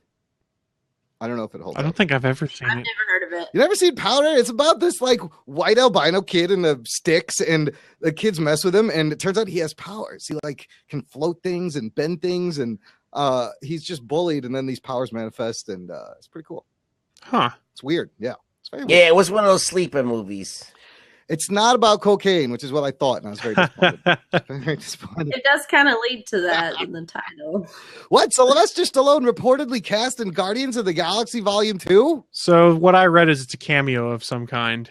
What? Yeah, I don't. He was seen holding a copy of the script and getting in Chris Pratt's vehicle that's used to drive him to and from the set, I guess. Oh, shit. Is he going to play like Rocky's great grand ancestor?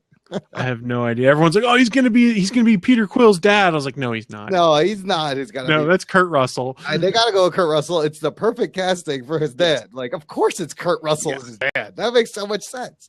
But fucking Sly and Guardians 2, that's fantastic. There's all sorts of stuff that keeps coming out right now. I'm like, man, how do I keep on top of all this? Well- yeah. I mean, he's going to definitely play an ancillary character. Who knows what he's going to be? What old dude can we have involved with the Guardians of the Galaxy? Well, here's the great thing of like this trend of like there's crazy celebrity actors that are gonna want to do superhero cameos. It's gonna be the trendy thing. Like he's just like, I want in on this fun. This becomes a It's franchise. a cool thing to do. It's a cool thing to do. Look at Glenn Close. She's like, I want to do superhero movies, so she's in Guardians of the Galaxy because know. everyone knows superhero movies right now are big money and can bring you back if you've kind of gone down a little bit. You got your That's Robert Redfords, you got your Glenn Closes. All these dudes are doing this, and they give him pretty meaty parts. You know, they got Robert Redford got a nice meaty part there. And they swerved it for a while that he was actually the new Red Skull. oh, that's Yeah. right. That was a good fake out. But another thing I saw, I don't know if this is a good idea. Sony still wants to do this Venom spinoff movie. It's going to be completely separate from any. They're not going to have Marvel's help, so it's going to be a shitty Sony. So it's going to be a shit show. Yeah, they're not going to know what they're doing. I don't know why they won't let Venom go. They know they're like, okay, we're going to get Spider-Man started. Let's do this Venom movie. But it doesn't make any sense if they're going to do a Spider-Man Venom that's not tied to Spider-Man. Because the whole way he looks is because of Spider-Man. Right. I guess they Josh Trank at one point was tasked to direct, and the Deadpool writing team, Paul Wernick and Rhett Reese, had a script in the works, but I don't know. It's they're just trying to cash in. They're gonna be busy with Deadpool 2 anyways. Yeah, dude. Yeah. Leave them alone. Let them sit in the corner and write. That's what I think. Wernick and Reese, definitely let them write their Deadpool 2. Let them do their thing. Let Ryan Reynolds go sit with them because he knows the character well enough. Yeah, this will be, if they do this, it'll be confusing. People will be like, well, is this in the same Marvel Spider-Man universe? How's that? Like, this could get really messy moving forward. Beats me. I don't think it's Topher Grace playing the new Venom, but there's no real news on what's happening. And Sony's like, we want to do it still because in the 90s, everyone loved Venom. Yeah. 25 years. Like 2016, everyone must still love Venom. They love the Deadpool. They love the Venom. Oh boy! I don't know. Venom who's not even Eddie Brock anymore. Now, what about you, a Ghostbusters fan, Chris?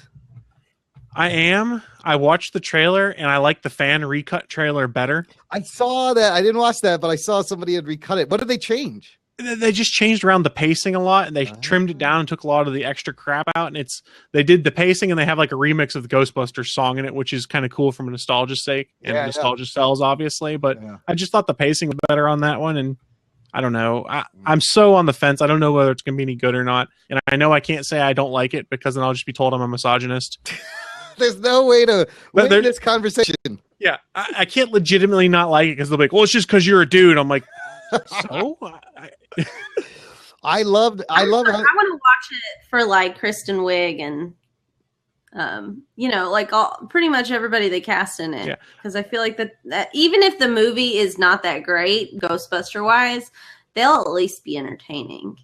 That's the hope. I mean, I love the Ghostbusters movies because I grew up on them, and that's why it's very hard for a reboot to compete. Is because I'm like, it's not my Ghostbusters. It doesn't mean as much to me, and I'm trying very hard to put that aside and go in and be like, okay, maybe I'm really going to like this. It's just a tough sell. I mean, it's just like Star Wars. You want it to feel like old Star Wars, but you want it to be new Star Wars at the same time. I want it to feel like the old Star Wars, not the old Star Wars, if that makes sense. Yeah. No episode 1, 2, 3. No, I mean the old. Time one. The old. And the proton packs look cool, the effects look cool, but like it was all like physical jokes, and it wasn't even that funny. The jokes in the trailer, it's all like, okay. Well, they're trying to save it, I think, and not give it away. I mean, it's a smart creative team they have on it, so that's true. Good comedy should be good. Yeah, and Slimer's in it. I had Slimer, and we're getting Ecto Cooler back because of this, so there's a win already. Oh, the high C Ecto Cooler, man, it's coming back.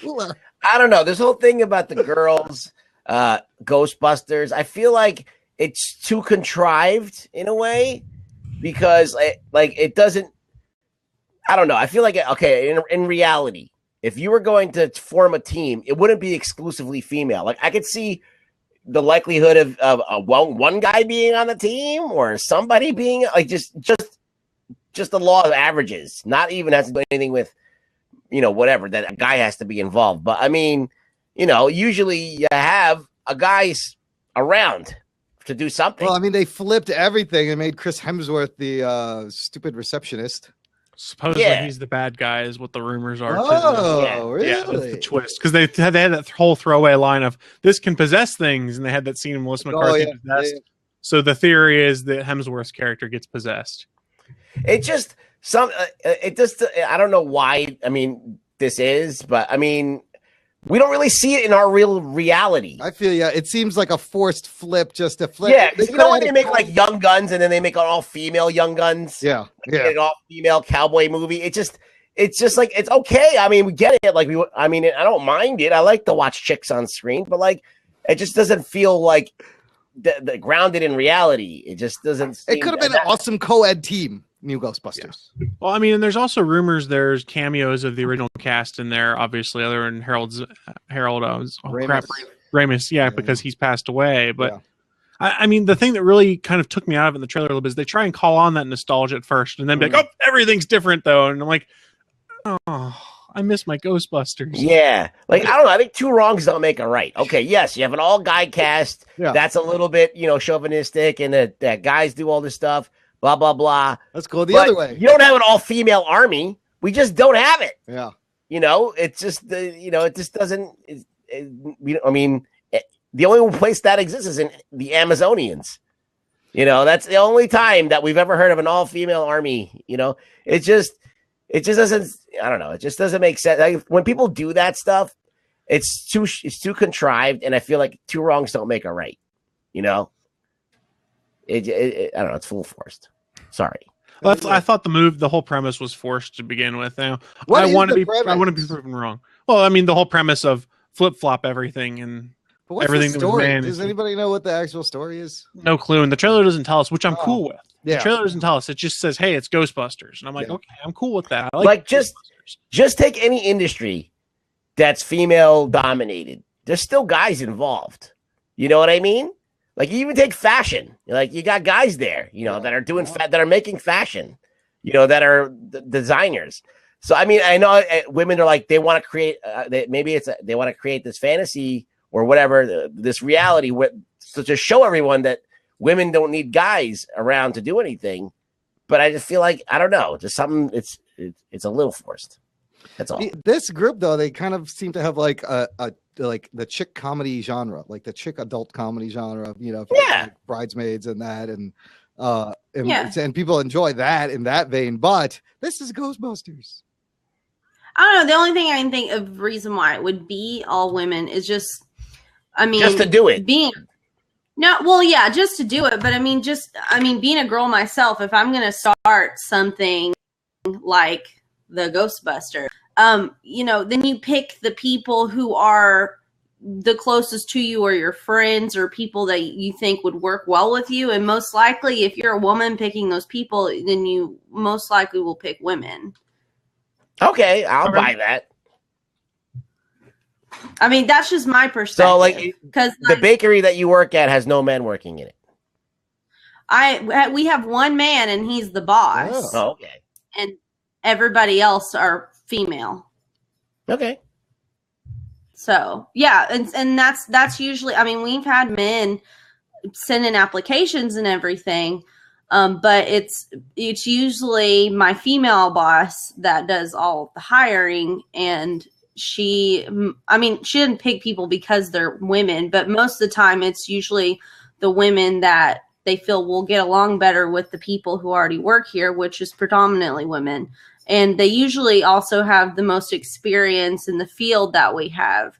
But they look at also, if they're a good fit for the people that are already here.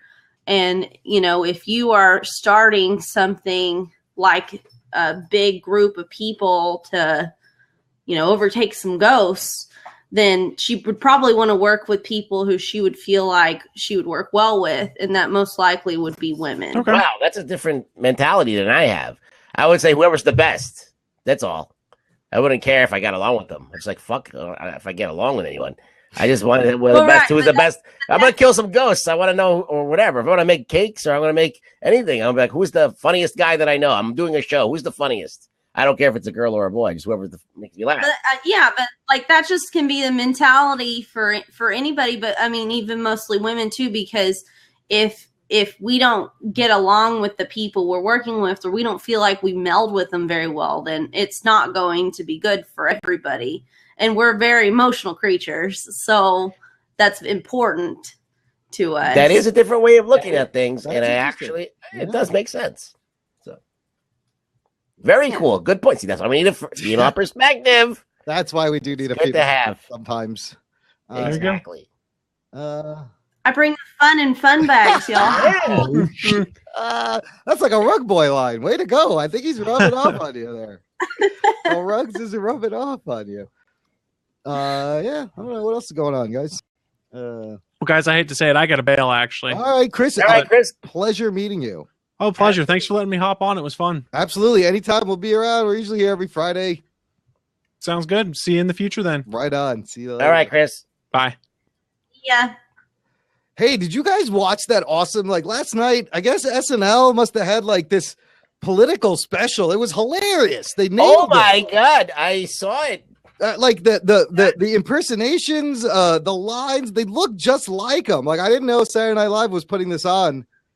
It was the best thing I've ever seen. What was this? Sweet. I think it was called the Republican debate. That's it. Oh, shit. It was not a Saturday Night Live fucking special, but it was the funniest thing I've seen in a long ass time. So you got me. How do you think it's going to shake out, Imran?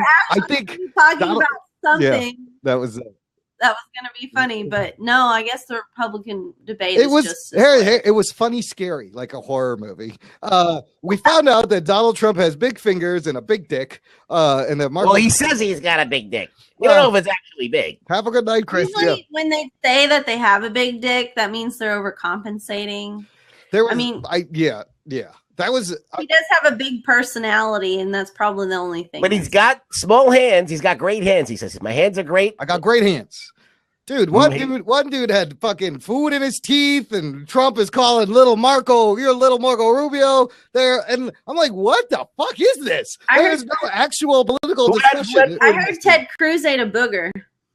Yeah, Ted Cruz, he wiped his nose and ate it, and I think hanging out right here. Kasich had something in his teeth or something. I don't know. It was a fucking shit show. The most embarrassing thing it had to be for them. It was unbelievably hilarious. The thing about Kasich is that his hair always looks like he has a cowlick every time. The motherfucker can't get the guy to do his hair right. ever. He's always looking he just woke up and he got hair sticking out. I think you asked me how this is going to work out. I don't know, man.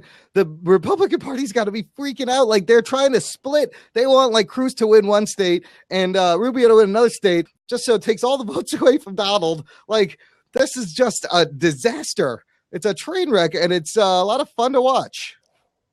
Okay. The guy on the stage that is just like, why can't we get along, guys? Yeah, Kasich's like reading a bad book of Chicken Soup for the Soul. You know, that's what Kasich reminds me of. Everybody's screaming at each other, and he's like, "This is crazy. I'm the sane one." Hey, what's going on? I agree with make Donald Trump again. The John Oliver video. Oh my gosh! I watched that. That was awesome. Listen, I laughed so hard. I would beg everyone, whatever side you're on, right before you head to the voting booths, just sit down, watch this 20-minute video, and then go vote. That's it. Just watch the video. Who was telling Trump to breathe and calm down during the whole? And then it was Cruz was going, "Hey, calm down, breathe," and then Rubio was like, "Hey, when you guys are done doing yoga, we'll have a conversation." I was eating my supper, and my mom had it on in the other room, and I could hear it. And I was sitting there bursting out laughing because somebody was telling Trump, "Calm down, breathe." Good lines. They had some good lines there. I'm like, oh my god, that's. I don't know. It's like this is the thing that I if I was a Republican or a person. Or if you could vote, I don't think they let these vote right now. Or if I was liberal or Democratic or whatever, or conservative or constipated or whatever you are, I would kind of like raise an eyebrow at this because you got Fox News, who's the conservative channel. Their whole agenda is to blame Obama for everything. All right, and they need to get somebody elected to stop the liberal socialist takeover of our country and all that stuff. And you got a guy who's winning, which is Trump. And this motherfucker wins. He's got some kind of a gift. He wins no matter what. All right. Yeah. And they don't want to back him to the point where they have the people who are hosting the debate trying to fucking torpedo him. They're like calling him out. They're showing him graphics of shit that he said that was wrong, and he's contradicting himself. And nothing. So that's fucked up. Nothing shakes him though. The man is bulletproof. Didn't he even call out Jeb Bush for like being at the edge of the stage? She's like, "You're about to fall off the stage, Jeb." So the Republicans don't want him. So the reason why is because everybody knows that this dude, you can't believe a thing that he's going to say, and deep down, he's a Democrat at heart. I don't think the Republicans want anybody in their party because deep down, Donald Trump, he's not a political person. No. He's not religious. He's a showman. Yeah, so he doesn't have his own ego, and I've seen people talk about it on the internet and stuff. Every time Fox News or anybody brings Trump down, that just makes him 10 times stronger. Because then everybody's like, that everybody's picking on you. Look at you. Yeah. Listen, check this out. I listened to this podcast and he explained something. And this is what Trump is doing is evil genius. There's something about it's his soundbite. He knows there's a certain amount of time that comes from Greek philosophers and Greek poets. 12 seconds. It's 12-second sound bites that the mind can fully digest. Now, if you notice, every time Trump talks, he talks in these 12-second bites. Like, he knows what the fuck he's doing. He knows he just repeats the same words over and over again. Megalomaniac leader. He knows how to sway the crowd. He knows how to control mass hysteria and get everyone worked up. He's somewhat sociopathic. I don't think that's smart. I really don't think that. I think you're giving him way too much credit here, man. No, dude. Just listen to this philosophy. All right. Listen to everyone talk about Hillary Clinton. Yeah. They talk about her like she's Godzilla, like she's an unstoppable force that has to be stopped. That's going to fucking ruin the entire universe. So they have vilified Hillary Clinton, which is fine because I don't really like her either. But like the point is that they've made her into something that is like ethereal. This is that we can't even, and they need something, the lesser of two evils, whoever it is that whatever weapon that they have that could stop Godzilla from coming and ruining the universe. And so people are rallying behind Trump because they know he can win. He's got the numbers. And that's all it is. Daryl in the chat has a good comment. He says, Trump is the P.T. Barnum of our time, and not in a good way either. I completely agree. They just want a pump somebody who's not a Democrat in office. That's all it is. But they don't want Trump, though. The people do, because the people understand a winner when they see one. They see, like, okay, we got all of these votes already there. All we need is to just rally behind this guy, and we'll steamroll over Hillary Clinton. Yeah, but how exactly is he even like a winner though? Because dumb people believe this shit. Dumb people believe. Like, you don't understand how many people. Right, boy, I don't know. I have a problem with the dumb boy concept, but I don't know.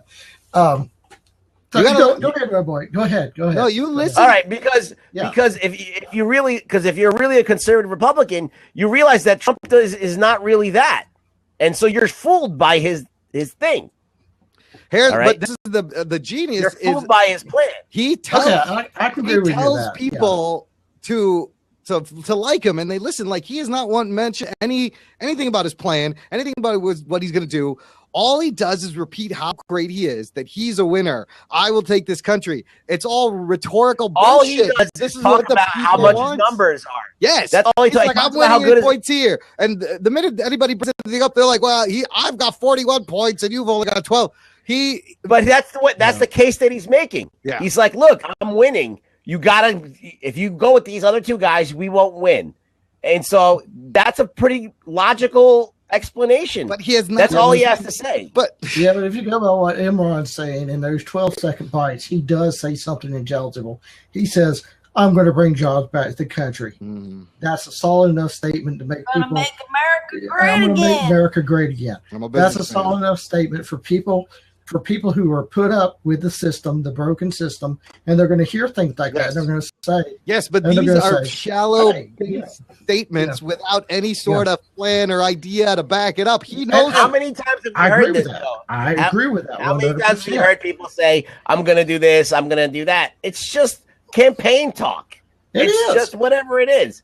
But you want the thing is, you want to be able to back somebody that's going to actually be able to do this stuff. And technically, the president doesn't have any power anyway. Yeah. It's all, it's all in the House and the Senate, and then. But don't tell people that. It's true. But it's true. Power. President don't have shit squat worth of power. I can tell you that. Let me ask you this. No, he doesn't, but he has a lot of influence in how things are voted for. But the thing is that, but nobody wants to see, nobody cares that Congress runs everything. Nobody cares. Only thing that they look at is the president, which is I taught 5th grade social studies, and when I tell them the branches of government and who actually passes and makes laws, they're like shocked because they think the president does everything. And the only power the president has is to veto stuff. And then also, there's what is the law that he has that says my what I say overrules everything. That's executive order. The executive order. Yeah, that's. He has a limited amount of those too. Yeah, and that's the only two powers she really has: the executive order and vetoing. That's pretty much all he can do, and sign papers. And those can be overturned by the next president. Didn't that? Yeah. They can be overturned by the Supreme Court. Yeah. So it's not like he's got this unwieldable, unopposable power. Yeah, they really doesn't. It makes you wonder if the presidency is even a legitimate political thing. But it is though, because it is. You're the poster person for our country. And your party. And your party. So if you aren't intelligent, if you don't, do or think and believe exactly how you should for your party, or, you have some kind of plan or way to talk to the people of this country, then you think Congress is going to have a meeting to tell the country, hey, look at all these things I'm passing? No, the president's there to kind of be that person between the people and the lawmakers. and to also be a person for a worldly view. Yeah. I mean, that's pretty much their role. Is this they're the poster person for America, Right? Yeah, it's supposed to be, but and it can't just be any. But it can't just be anybody, though. It can't just be like. I mean, it could be anybody, but it shouldn't be just anybody. It should be somebody that knows what the hell they're talking about, at least. Well, look, you have JFK, who, when he was president, he strongly urged everyone to vote Democrat so to get stuff done. And that pissed a lot of people off, by the way. Oh, yeah.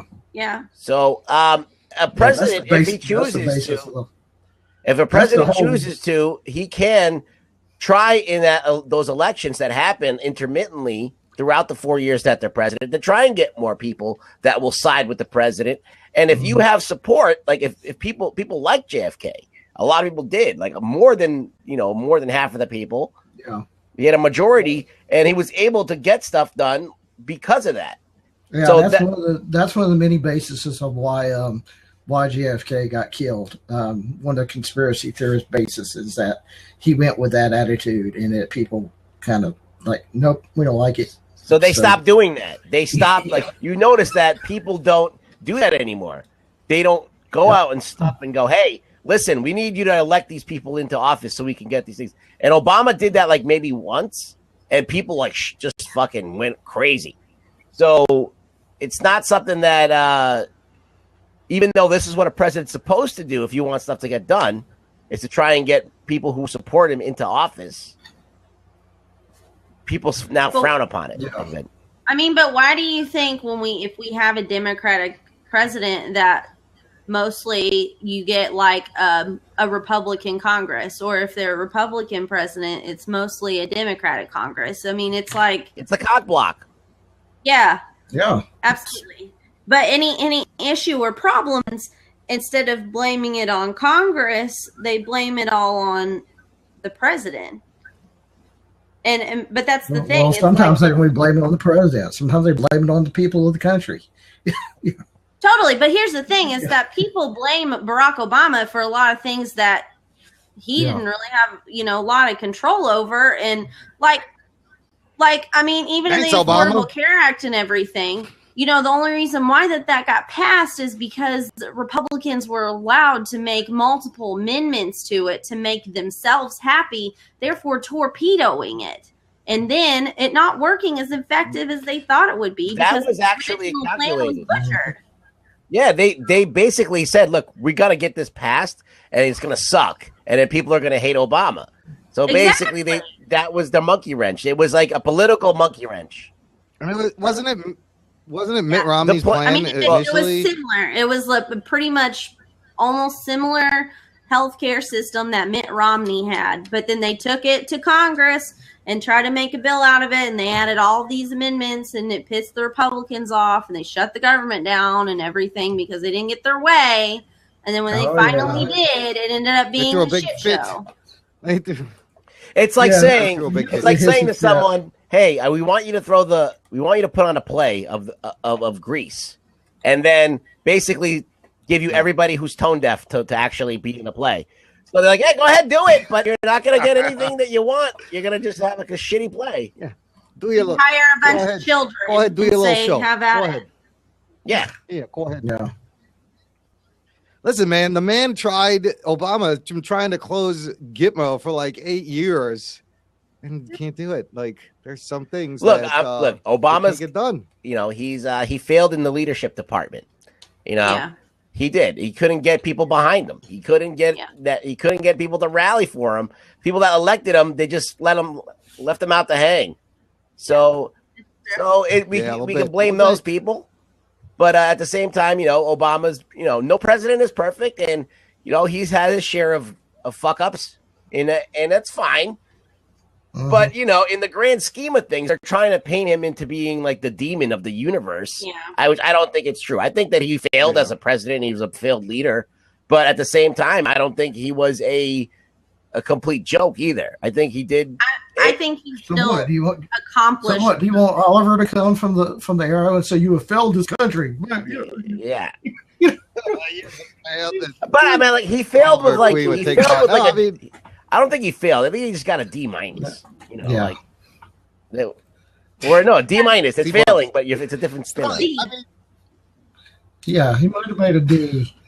I mean, he made history. Well, he did do and a the lot of thing meaningful is things. that not and, everybody knows exactly what the president is. So, I mean, he could have done a ton of things behind the scenes or things that happened to him behind the scenes that nobody knows about and he can't talk about or he doesn't want to talk about. But I'll say this, okay? He at least brought an air of, in my opinion, of intelligence to the office, where George Bush didn't, and then Bill Clinton.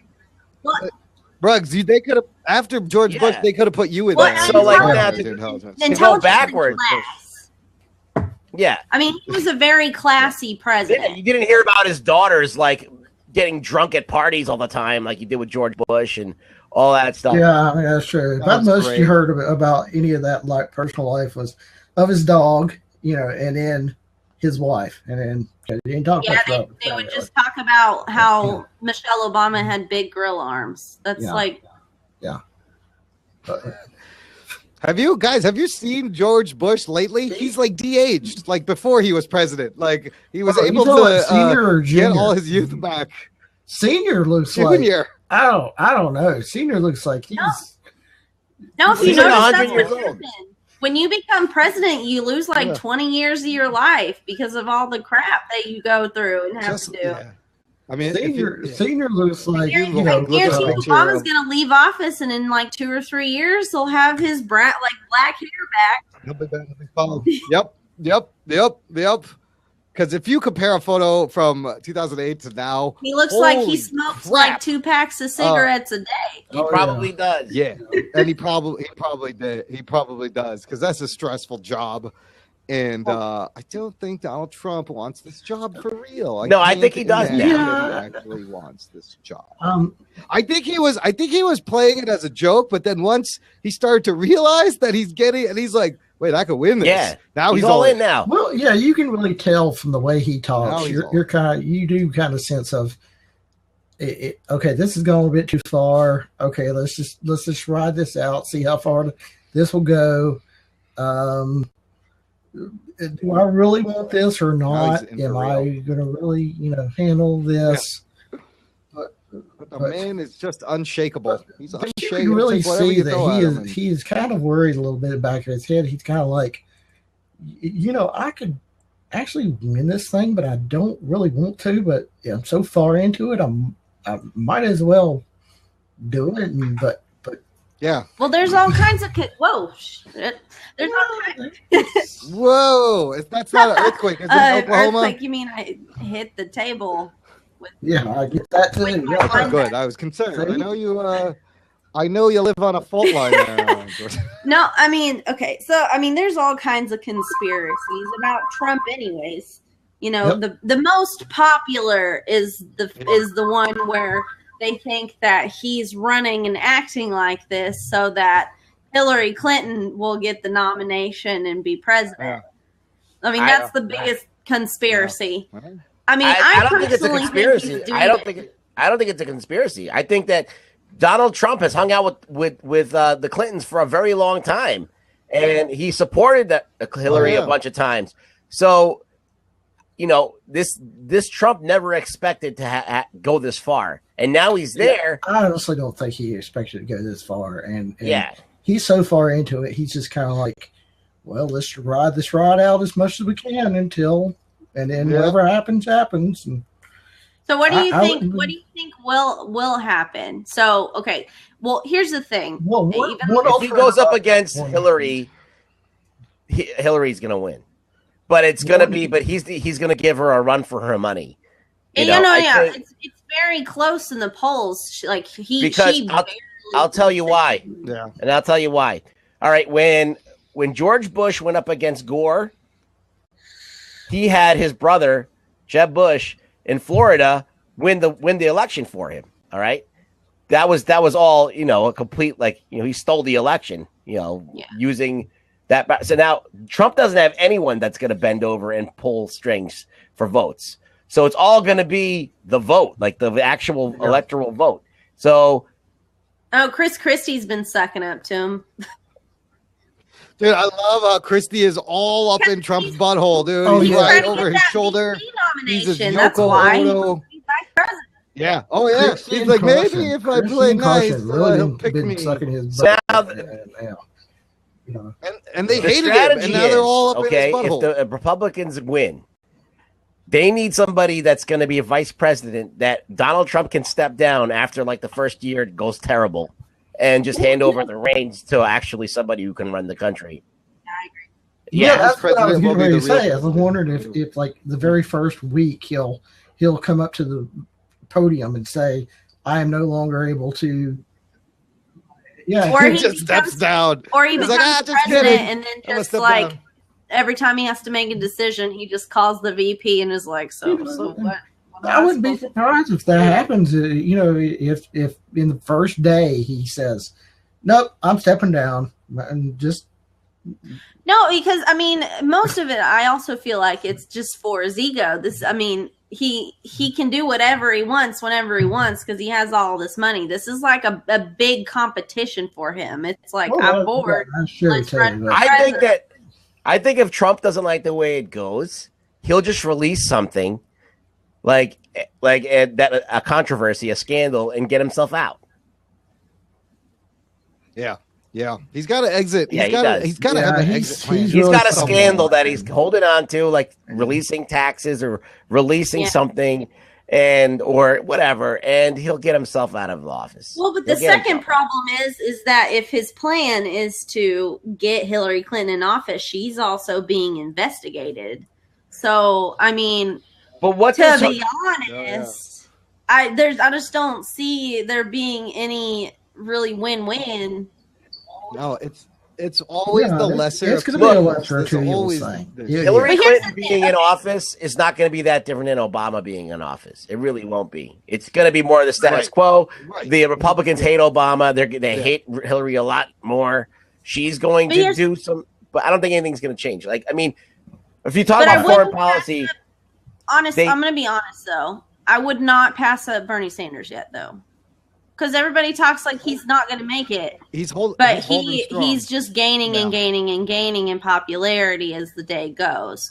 And most of the states that just It's voted sneaking from during Super behind. Tuesday, including my state, are very Republican states that were more likely to vote for Hillary in the first place.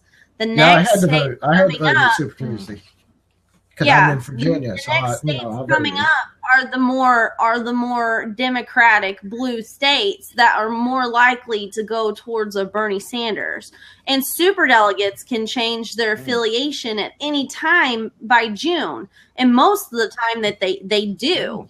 So there's still a chance that Hillary Clinton may not even get the nomination. Also, if she gets this indicted, by the FBI investigation of her emails and things, that's it. yeah, And I mean, especially there's a chance the it guy happens, that but the Clintons are slippery as fuck, man. They get it. They wrestle their way out of everything. They've never been accountable for shit in their lives. totally, but they did Dude, they're- give the guy that set up her private email thing immunity to pretty much testify about against her. And Yeah, that but could be I still find that you can't touch the Clintons. They just always get out of everything. They know. Listen, they are fucking powerful people. They have fucking power. They know how to do it. They wield that shit. That's why the Republicans do not want her anywhere near the office, because that shit's gonna get cray-cray over there. Well, you never know. They're all gangsters, man. It's just like picking which mob boss is going to be, on your side. It's You know, I Definitely. mean, she's supposedly there's just been voter fraud with her in every state so far, including Bill Clinton getting involved. and What all do that. you think is going to be the worst abuse of power on the hands of Hillary Clinton? If you can sit there and blue sky it, The worst? yeah. She'll probably hide shit or. Yeah, I think there's going to be a lot of I don't know. behind the scenes backdoor stuff that's going on. That's probably not legal. That's all. Yeah, I mean, just more probably stuff with funding. sorry, but when you said backdoor stuff, I went the other Misappropriation. way, and I'm like, okay, yeah, I went the Clinton her husband backdoor stuff, and I'm like, You know, That wasn't backdoor stuff. That was front of the pants stuff. So she'll be doing some illegal shit. She has no qualms about circumventing the law to do whatever she needs to do. Yeah. But what is she going to do? Is it going to be for the greater good?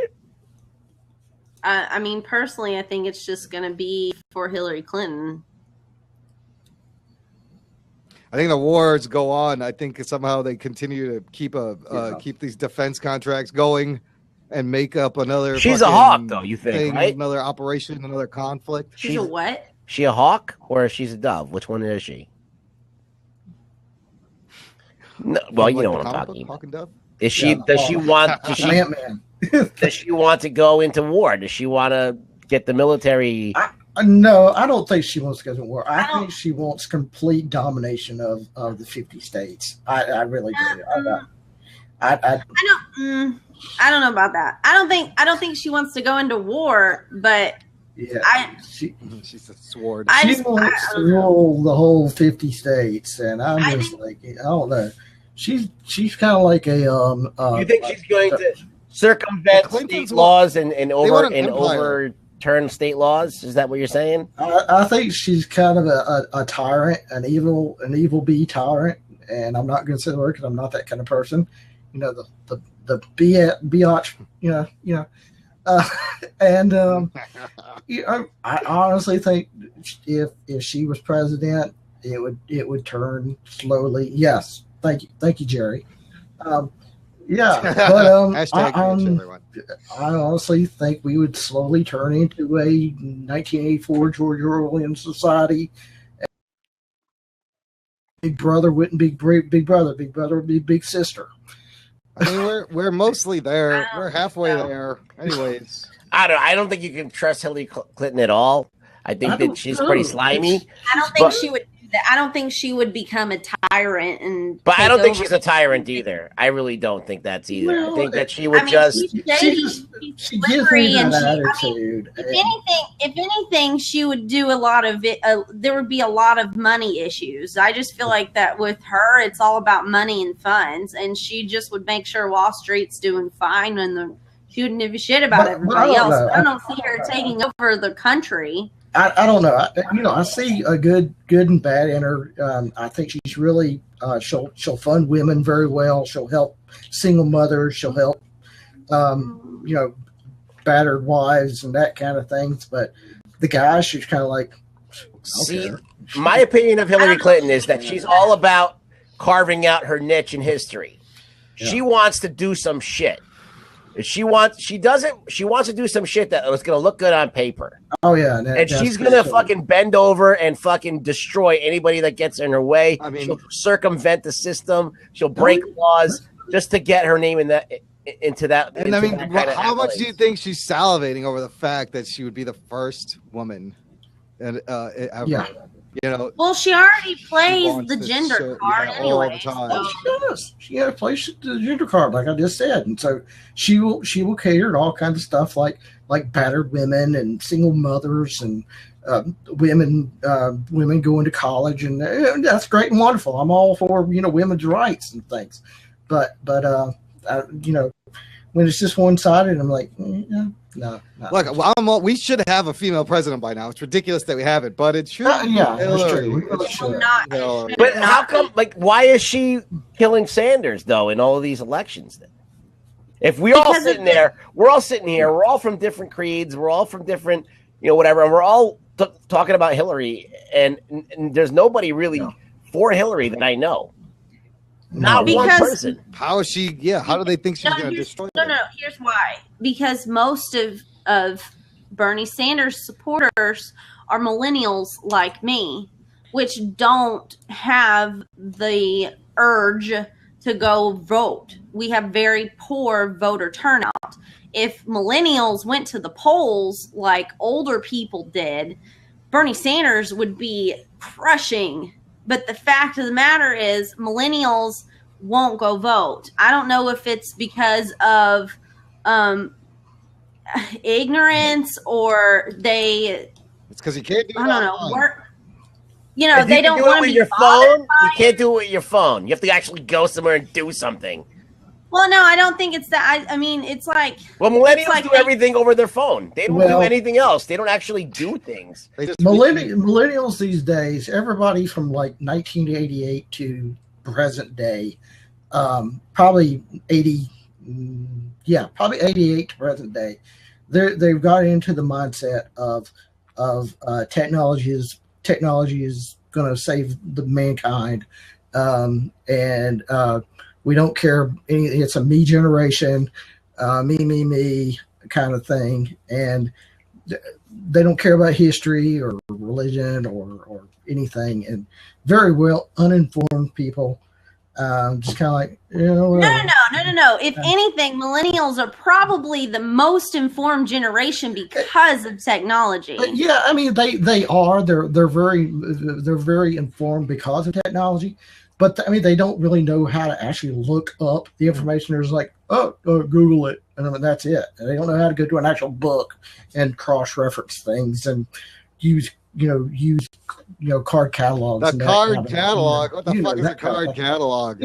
They don't know how to do actual research. I don't think that's the problem. Because I know how to do that, and I am a millennial. I don't think that's the case. I just think that there's a certain thing that millennials have everything at their fingertips, and the fact that they have to get up and go to a place and wait online and fucking sit there and fill out a form, they don't want to do that. And that's where I was trying to go with. Like a millennial, they'll be like, "Oh, I got to order something. I got to go get something." They don't go to the mall. They just open up their phone and they just Amazon it, or I got to get a movie. They don't go to the FYE or a Sam Goody or whatever the fuck still sells movies and buy movies. They'll click it and download it. I was trying to go. They don't even go to GameStop anymore. Millennials. They don't even buy physical games anymore. They just download that shit. They don't want to have to leave. I think we let them vote via Snapchat. Can we get that done? How would that work? If they were voting on the computer, that's it. It would be over. And you know what? They're trying to keep that from happening. They could do that today. They have encryption. They can do voting online. They can do that tomorrow, but they won't because it will throw off the entire populace of voting. Yeah. That's where I was trying to go with the thing of that. They're very baby fed because of technology, and they don't want to go out of the house. They don't want to do anything, and they don't really actually want to study. It appalls me when my nephews get on, when they try to study, and I'm like, to answer a question, like, oh, I'm going to Google the answer. I'm like, really? Are you going to Google that? Can't you look that up in a book? Or can't you at least look it up? And then if you want to use the internet for verification, that's fine. But use a book, dude. Who was telling me, Jordan? Were you telling me the students they just want you to give them the answers? They just want to give them the answers. The young children these days, yes. Nobody's curious. Nobody is. Nobody wants to find shit out. They're like, just tell me what the answer is. Critical thinking is dead. You know what though? Bronx Geek has a good point in the chat here. This was kind of said about the generation before, and we turned out okay, I guess, sort of. Here's the thing. Generation X though did not have this internet. No, that's a big game changer. That's a big game changer. You can say whatever you want about millennials. Fine. Yeah, they'll be fine. But to be honest, the next generation, however, I got no hope for them. No.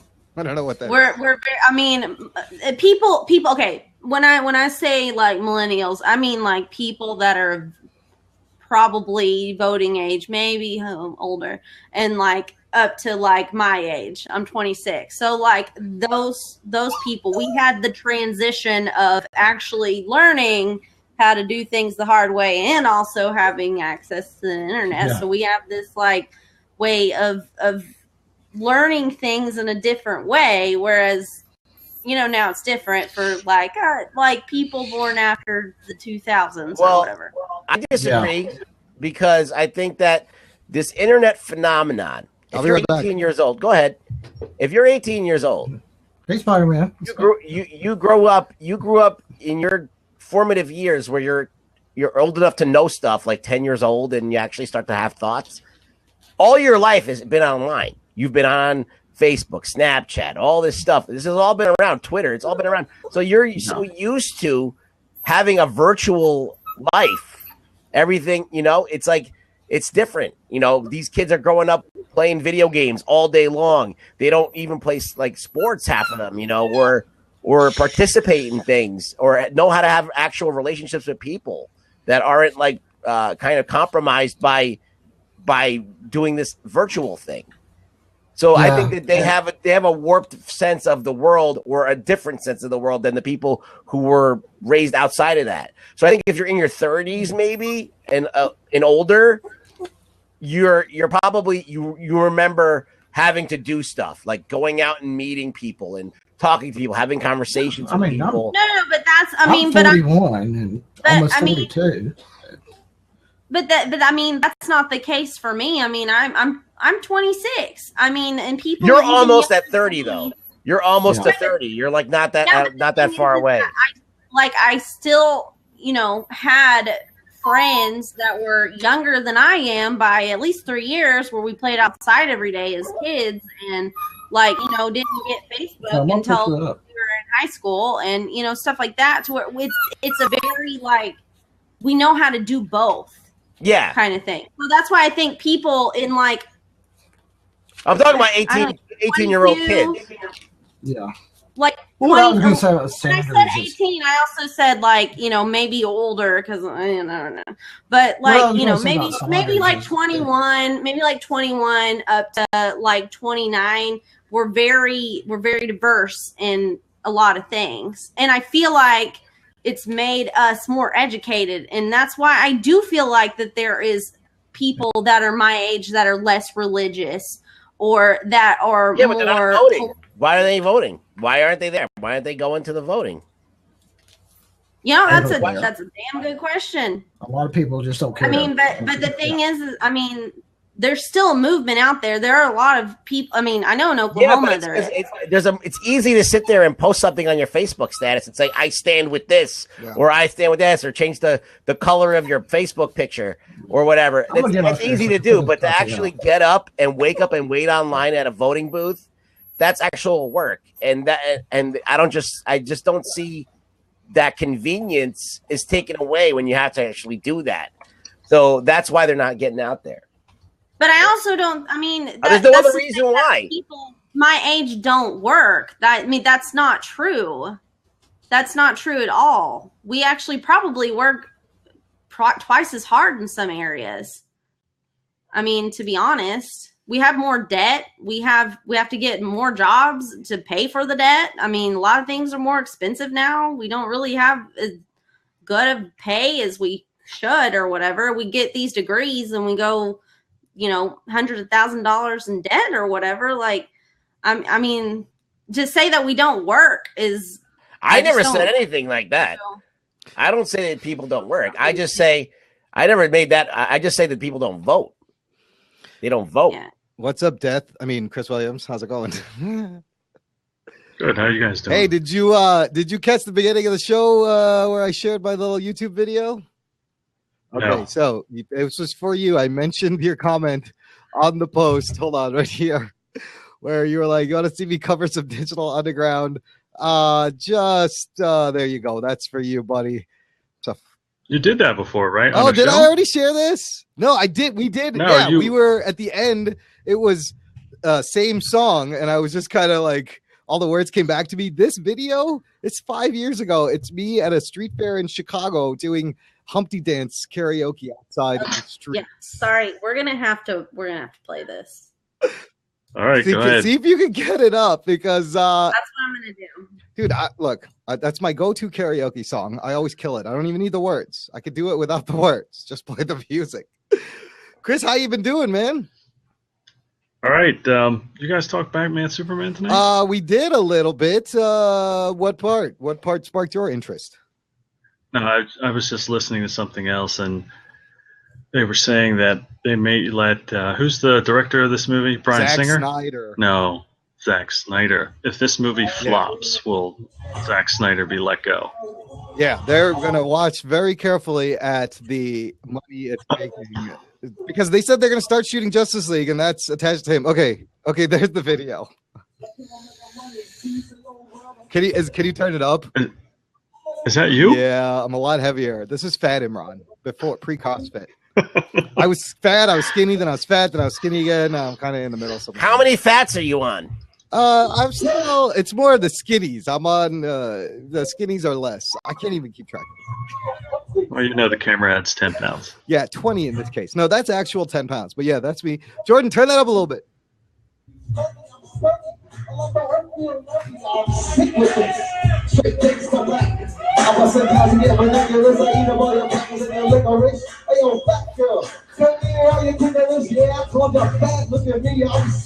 Where's this football dancing? Go back to the stage. Yeah, no, it was an outdoor. This bar. I guess it was that bar. They had an outdoor karaoke stage. It was a street fair, like in the summer. And all these dudes that didn't have shirts and tank tops and it was hilarious. They started.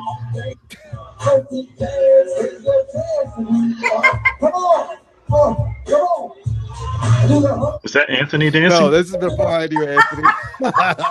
This is 5 years ago. Yeah, embarrassing videos from the nerd, just right here on the Jock and Nerd podcast, just for you. Of the fucking year. Look at the tits on that guy. Yeah, I know, right? He's got a Camelback, and that was the days when I would carry my Gatorade bottle half filled with vodka, and we'd love our electrolytes. It's a good. My brother still does it's a that. good drink. And people just think you really love Gatorade. That's all. That's what it looks like. You're happy and you're drinking Gatorade. They're like, man. Well, now they get well, I guess down here, I guess not everybody has Sonic, but here everybody gets Sonic drinks and does Oh that. yeah, because they're like colorful and blue. Well, you can get whatever flavors you want, and you can mix yeah. and match, and then you can put whatever you want. Yeah. I had a teacher who did that in school. So, not to sideline this, I had this thought, and I just wanted to get it out before I forgot it. Was that they're putting Shang-Chi in the Iron Fist. Yeah, now here is your Asian actor. They're gonna set up Master of Kung Fu, Shang-Chi in Iron Fist. Possibly get him his own series. Yeah. So there you go. You got an Asian character. Yeah. He's not the main guy, which would be nice. Yeah, it would have been nice if he was there still. But that's fine. Yeah. No, and that'll be that's a good way to do it. But I wonder if it was if they were planning to do that anyways. No, but we were always talking about Shang-Chi though. Yeah, he's part of the lore of the Iron Fist. Yeah. I don't know. Chris, are you excited for Batman versus Superman? What do you think? I think you were right, and the studio's nervous, and they're going to be watching this money. And even if it makes over $100 million, they're still going to be like, it didn't perform. I wasn't after the second trailer, but this last trailer, I am. But I'm afraid may have seen the best parts on the trailer. Exactly. I hope not. Yeah. Can it still surprise us? That's the big question. What maybe he still has a trick up his sleeve we haven't seen. Yeah, but I don't know. I had a heated discussion today with somebody about Nolan's third film, The Dark Knight Rises. Yeah, I hated it. I refused to watch the rest of it, and he loved it. But he doesn't know comic books. But even structurally with the three movies, it has its issues. Even if you take comic books out of it, it has a lot of issues. He's in the movie for 20 fucking minutes as Batman. This is a Batman movie. The last one. The last one, he's in it for 20 minutes because remember he's gone, he's limp, he's gone for 8 years. That annoyed me. Yeah, I couldn't stand that movie. The whole Bane thing just really bothered me. How he was never in the League of Shadows, and he's just a hitman. He's not a boss. He's just a thug. The whole thing bothered me. Hey, Wooder ICAM in the chat asks, is Batman vs. Superman about evil Superman? Well, yeah, if you're uninformed and you see it, you might think it is. Because Superman in these trailers, he's not smiling. He's acting like a jerk. You're like, wait, is this evil Superman? I mean, it illustrates the point exactly. They've screwed with the mythos. People are confused. He's not evil Superman. He's just dark, brooding Superman for some fucking reason. Do you think somebody told him to go stop the bat? Maybe the senator in the beginning. Well, I think Lex Luthor he's playing both of them. She says, no, I mean when Superman turns on the world. He technically doesn't. Does he turn on the world? They think he will. But his whole motivation in these movies is confusing. I think there's a dream sequence where Batman dreams about Superman turning on being bad. Yes. Oh yeah, where he has Bruce Wayne handcuffed and rips off his mask. That whole that's got to be a dream sequence. Yeah. I mean, you think Superman would turn on the world? He's a super powerful alien. What's stopping him from just being like, you know what? Fuck you guys. I'm in charge now. He's from Kansas. Well, I mean, look, if you're Superman, okay, you just I don't know. It's crazy. Like let's say you want to take over the world or whatever. That would be a lot of work. It would be a lot more work than what he's doing right now, which is saving people every once in a while when he feels like it. Right.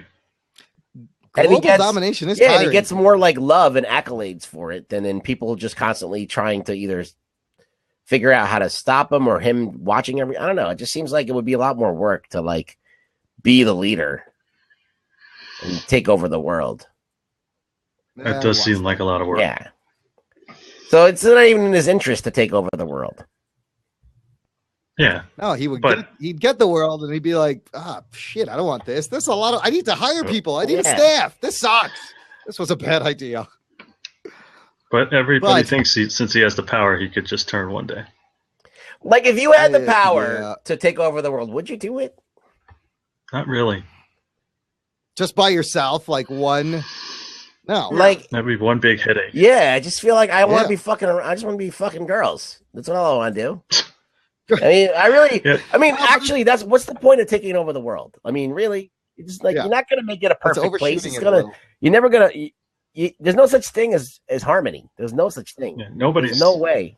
Everybody's not gonna love you. Yeah, there'll still be people who can't stand you. That's why I like the villains that want to take over the world just to destroy it. And then what are you gonna do? Just sit around and eat a sandwich? But then what? Yeah, you're like, now what do I do? I did what. Yeah. Who's gonna? Everything's you destroyed everything. Like the whole thing of like my whole motivation would be to not have to do anything and just have money. That's all. I wouldn't want to take over the world. I want a stream of revenue that always grows, and I could just do whatever I want, and that's it. Yeah. But if you took over the world, you don't even need money. I'm just saying. I'm not that ambitious. Yeah, it's not. Yeah, really. Come on. Like, who really has that? Way too much work. But I guess that's like. I mean, like, if you even think about what Hitler was trying to do, like what was he gonna get? Like, I mean, what was his game plan? Like, okay, get rid of all the people that he didn't like, and then eventually he'd be left with all like the white people. And what? There wasn't going to be an asshole that was going to be like, this sucks. I don't like this. Of course, at some point, there's going to be a guy that doesn't like him and can be like, fuck him. Like, what are you going to do when you have your perfect race? It's pointless. Yeah. He would get bored so quickly that it wouldn't even be funny. He'd be like, all right, so let's say, just kill the rest of you now. Like tomorrow, we could just make all the Muslims disappear. All right, Imran, you'd be gone. All right. But then. Wait. All right. Wait a minute. But then like practicing it doesn't Muslims matter. or Just like Muslims anybody who like... even like thinks Muslim thoughts. Okay. All right. All right. I'm done. Gone. See you later. Yeah. Okay. And then you get rid of all the Jews. All right. Then you get rid of all the other people that don't, all the people, Asian people who have their own religion, the Indians who have their own religion, and the Hindus and all those guys. Yeah. And then you're just you're left with Christians. James is here, and then the rapture comes, and you all get sucked Christian. Now you got a line between, like all of a sudden, the Baptists don't like the evangelicals, and then there's a rift. Or what about the Catholics? And all these, there's so many subgroups. There's always going to be dissension between people. Innie and outie belly buttons. Where will it stop? Like, this guy's got dark hair. We hate the dark hair people, or they're gingers. We got to get rid of that. Guy's too tall. Get rid of him. He's a giant. Yeah. You know, Where is it at? Survivor. The TV show Survivor has proved anything is that we'll always revert to the same shit. You take everything away, and you're going to revert. Yeah, so the it's a same completely being shitty pointless and lying to thought people. process to like think, point at someone, go, they're the problem. There's always going to be a fucking problem. The world is full of assholes. It's just like, what brand of asshole are you? Are you a fucking fundamentalist asshole or just a regular asshole? Like, you know, like what kind? Like, you're not going to stop the traditional asshole. It's just assholes. The world is full of assholes, pussies, and dicks. And there's always a percentage of the population that's not going to want to get along and cause trouble. That's it. And we call those people Al Or- Qaeda. I don't know. Or something else. Or old racists. Yes. Or KKK. Yeah. Why can't we all just yeah, it's those guys. Those are the reason why my life sucks. It's those guys over there. I always knew it was Not them. me. Not me that sucks. It's those guys. So I ordered my Jock and Nerd shirt, but it hasn't shown up. Did you really? Oh my god, I got dude, the, you're awesome. I got the red with the white ringer around it. Oh, nice. Yeah. Dude, you are a test guinea pig. I hope it worked smoothly and it comes to you. I noticed that there were some orders. My friend Margie's like, oh, there's like 4 orders. I was like, oh, 4 buying stuff. So wow, I thought it was going to be there's sold 4. out. Oh. I haven't ordered anything yet because You're waiting for the Rug Boy shirt to come out. No. Yeah, we're working on Rug Boy merch. Chris, dude, I can't thank you enough for fucking getting one of those. So you need to send me a picture of you wearing that, like in public. It'll fucking blow Rug Boy's. Don't wear cotton out any of his pants head. in the picture. Yeah, just the shirt. And you got to be in a crowded shopping mall. I'll buy one next time I get paid because Dude, don't feel pressured, Jordan. You get whatever. I mean, I have to buy my own goddamn shirt because it's I just bought a new computer. Oh, I know that's enough. You don't need a lot of to. money. Imagine the next time I'm wearing one of those. I can be wearing. That's exciting. Yeah. I got to go on Now, vacation do this they year, have so I'm going to wear it all over. sizes? Jock and Nerd around the world. I love it. Well, I'm staying in the Continental, but Wonder when we're going to get our first tattoo. Oh, Someone boy. gets Jock and Nerd tattooed on their tits or something. need to fix that logo. Oh, Put it on their ass. yeah. I could see a Rug Boy tattoo. That'd be great. No, dude, thank you so much, Chris. Dude, you're awesome. I'm looking forward to getting it. It's decent, so I'll probably wear it. Yeah. Right on. Yeah, you gotta let me know. I mean, there's so many different things you can put the logo Chris, have you on. tried the podcast out or just the blabs? No, I listened to the podcast. Oh, okay. He's a listener. Okay. Dude. That's legit. Yeah, he's a listener. Yeah. I just listened to that interview with the comic book guy who fought that one UFC or not UFC fight, but he fought that one MMA fight. Hey, he was here. What do you think of that? Yeah, that was funny. When he was describing his fight, what did he say? He dropped 20 pounds in 14 hours. Yeah. Yes. Insane. How is that possible? It's Now, let me crazy. ask you this, You could Chris. die. Did Yeah. you think, like, normally when they do an interview like that, I'm not there. Did you think that it was No. weird that I was there? Was I interrupting too much? No, I thought it was a lot better. Oh, okay.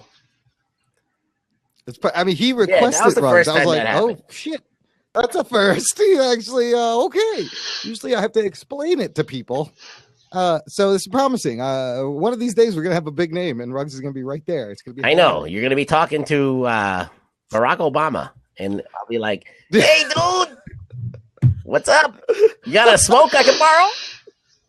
You got like Jeff Johns or Yeah. somebody, and like. Who do you think is going to be the first big guest that we could get on here? What do you think? You think we can get you think we can get Dan Didio on here? Oh my God! No, I don't. Look, he's the CEO of DC.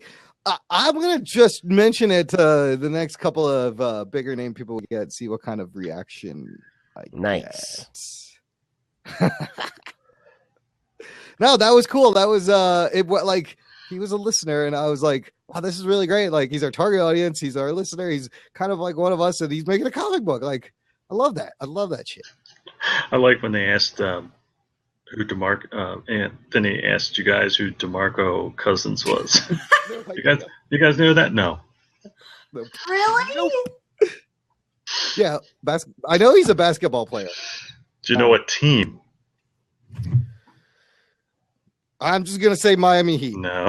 How many? Damn it! You know all the teams? I know all the teams. Oklahoma Thunder, obviously. Chicago Bulls, the Lakers, the Clippers. I don't know anything. Nets. I know nothing. The Miami. What are they? Orlando. Something. What team is he on? Close enough. He's on the. What team is it? Sacramento. Oh, sorry. The Kings. They're the Kings, right? See, I know that. Sacramento. Jim Lee, Bronx Geek says Jim Lee will be the first celebrity that. Ooh, that's a good one. That's a like good our one. biggest poll so far has been like the guy Weissman, Greg and Weissman. and then Lisa Jordana is her close second. Yeah, but she was just on the blab. I was gonna say I didn't hear her on the podcast.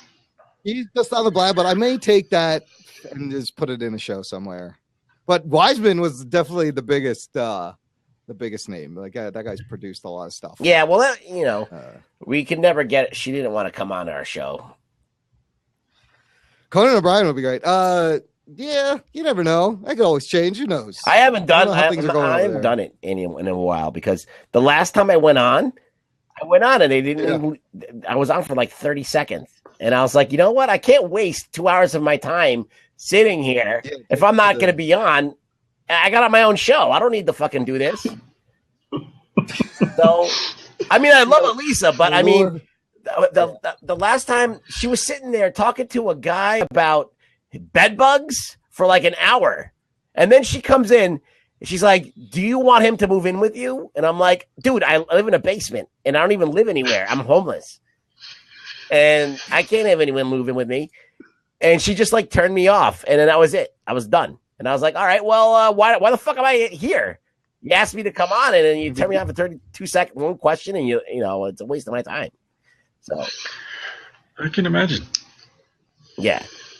The allure of Rug Boy is fading. No, it's not that. Just they don't know what to do with me. Like the allure is, I got more followers than ever and shit like that.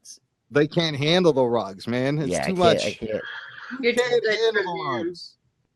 So did you? I'm assuming you talked Walking Dead. Yes, we did. Yes. What'd you think? I'm kind of done with this show. Oh boy, Rugs! This show, Rugs actually like this episode for once. I'm just right, Rugs. There were no walkers in it. What, 4? Maybe just in that one little thing, and then the car accident. Yeah, but that's okay. That's okay. Walkers. You know, there's gonna be more. It's just like they're not gone. It's just like it just seems you like can't have them all the time. It loses their allure. But you didn't like meeting like the potential of like a new community and a bigger world. You don't care. When I got up there, I'd have been like, "F you guys, I'm out of here. I don't need your food. Get out. I'm good back down there." No, this. Fuck you with your FEMA camps and your trailers. I'm getting. That Gregory came out. F him. He was a dick. See, I don't like the show. I don't like the show when they do stuff that makes no fucking sense. Well, I agree with you when Jesus was on top of the truck and they slammed on the brakes and he fell off. I'd have been like, just leave his ass. Yeah. Why are we chasing him? We're wasting time. They just got the mother load and they're like, okay, this guy's annoying, but like, fuck him. Like, we'll deal with him later. Like, let's get this truck back. We got things to do. Yeah, it was irresponsible. Not happy with that part. Yeah, just fire some shots at him, make him run away, turn around, go back. Yeah. It was like a no-brainer. Yeah, I didn't understand that. Yeah, and then other episode, I guess, when they came back from the mid-season finale, where they were all walking through the town holding hands and zombie juice. Did it turn from day to night awful quick? How long were they walking? Yeah, and they were having like tons of conversations out there in the fucking. And the walkers didn't even notice them until that one kid started saying something. They look like they were standing in Coachella of zombies. They're just sitting there, and there's just crowds of zombies, and they're having a conversation on the main stage. And the kid really didn't do anything when the walker actually noticed him. He didn't make a noise. He was just frozen, standing there, which should have just kept them away. I was glad that he died, though. Stupid Sam. We can't see her flossing now. But I can't wait for the Negan, man. Really? I feel like it's going to be a letdown, and I don't think when they meet up, I don't think he'll kill Glenn. No, because it's not going to be meaningful. Do you think anymore. that's going to catch on? Like people are just going to be saying Negan like to each other? Dude, that's my Negan right there. Negan. That's my Negan. What's up, my Negan? Like that's a good way around it. Like it's a Walking Dead character. Like, I love Negan. Yeah, it's like Frack on Battlestar Galactica. You're like, what's up? That's my Negan. Like I've never seen so many white people saying Negan all at one time. White people are so excited that there's a character called Negan now because they could get away with it. What is she doing? She's flossing. She's flossing dead. The flossing dead. Those were just some of my issues with the show, and it's just I don't even look forward to it every week. But my wife's like, "Will you watch The Walking Dead?" I'm okay, fine. But I still kind of do it. It used to be like, I think it's kind of falling behind on its water cooler TV status. It used to be, and it still kind of is to an extent, but they had to fit, they're kind of get the characters from the comic book. So they shoehorn this Jesus, they jump time, which I thought was a good idea to jump time. But yeah, some of the decisions are pobre at best. Yeah.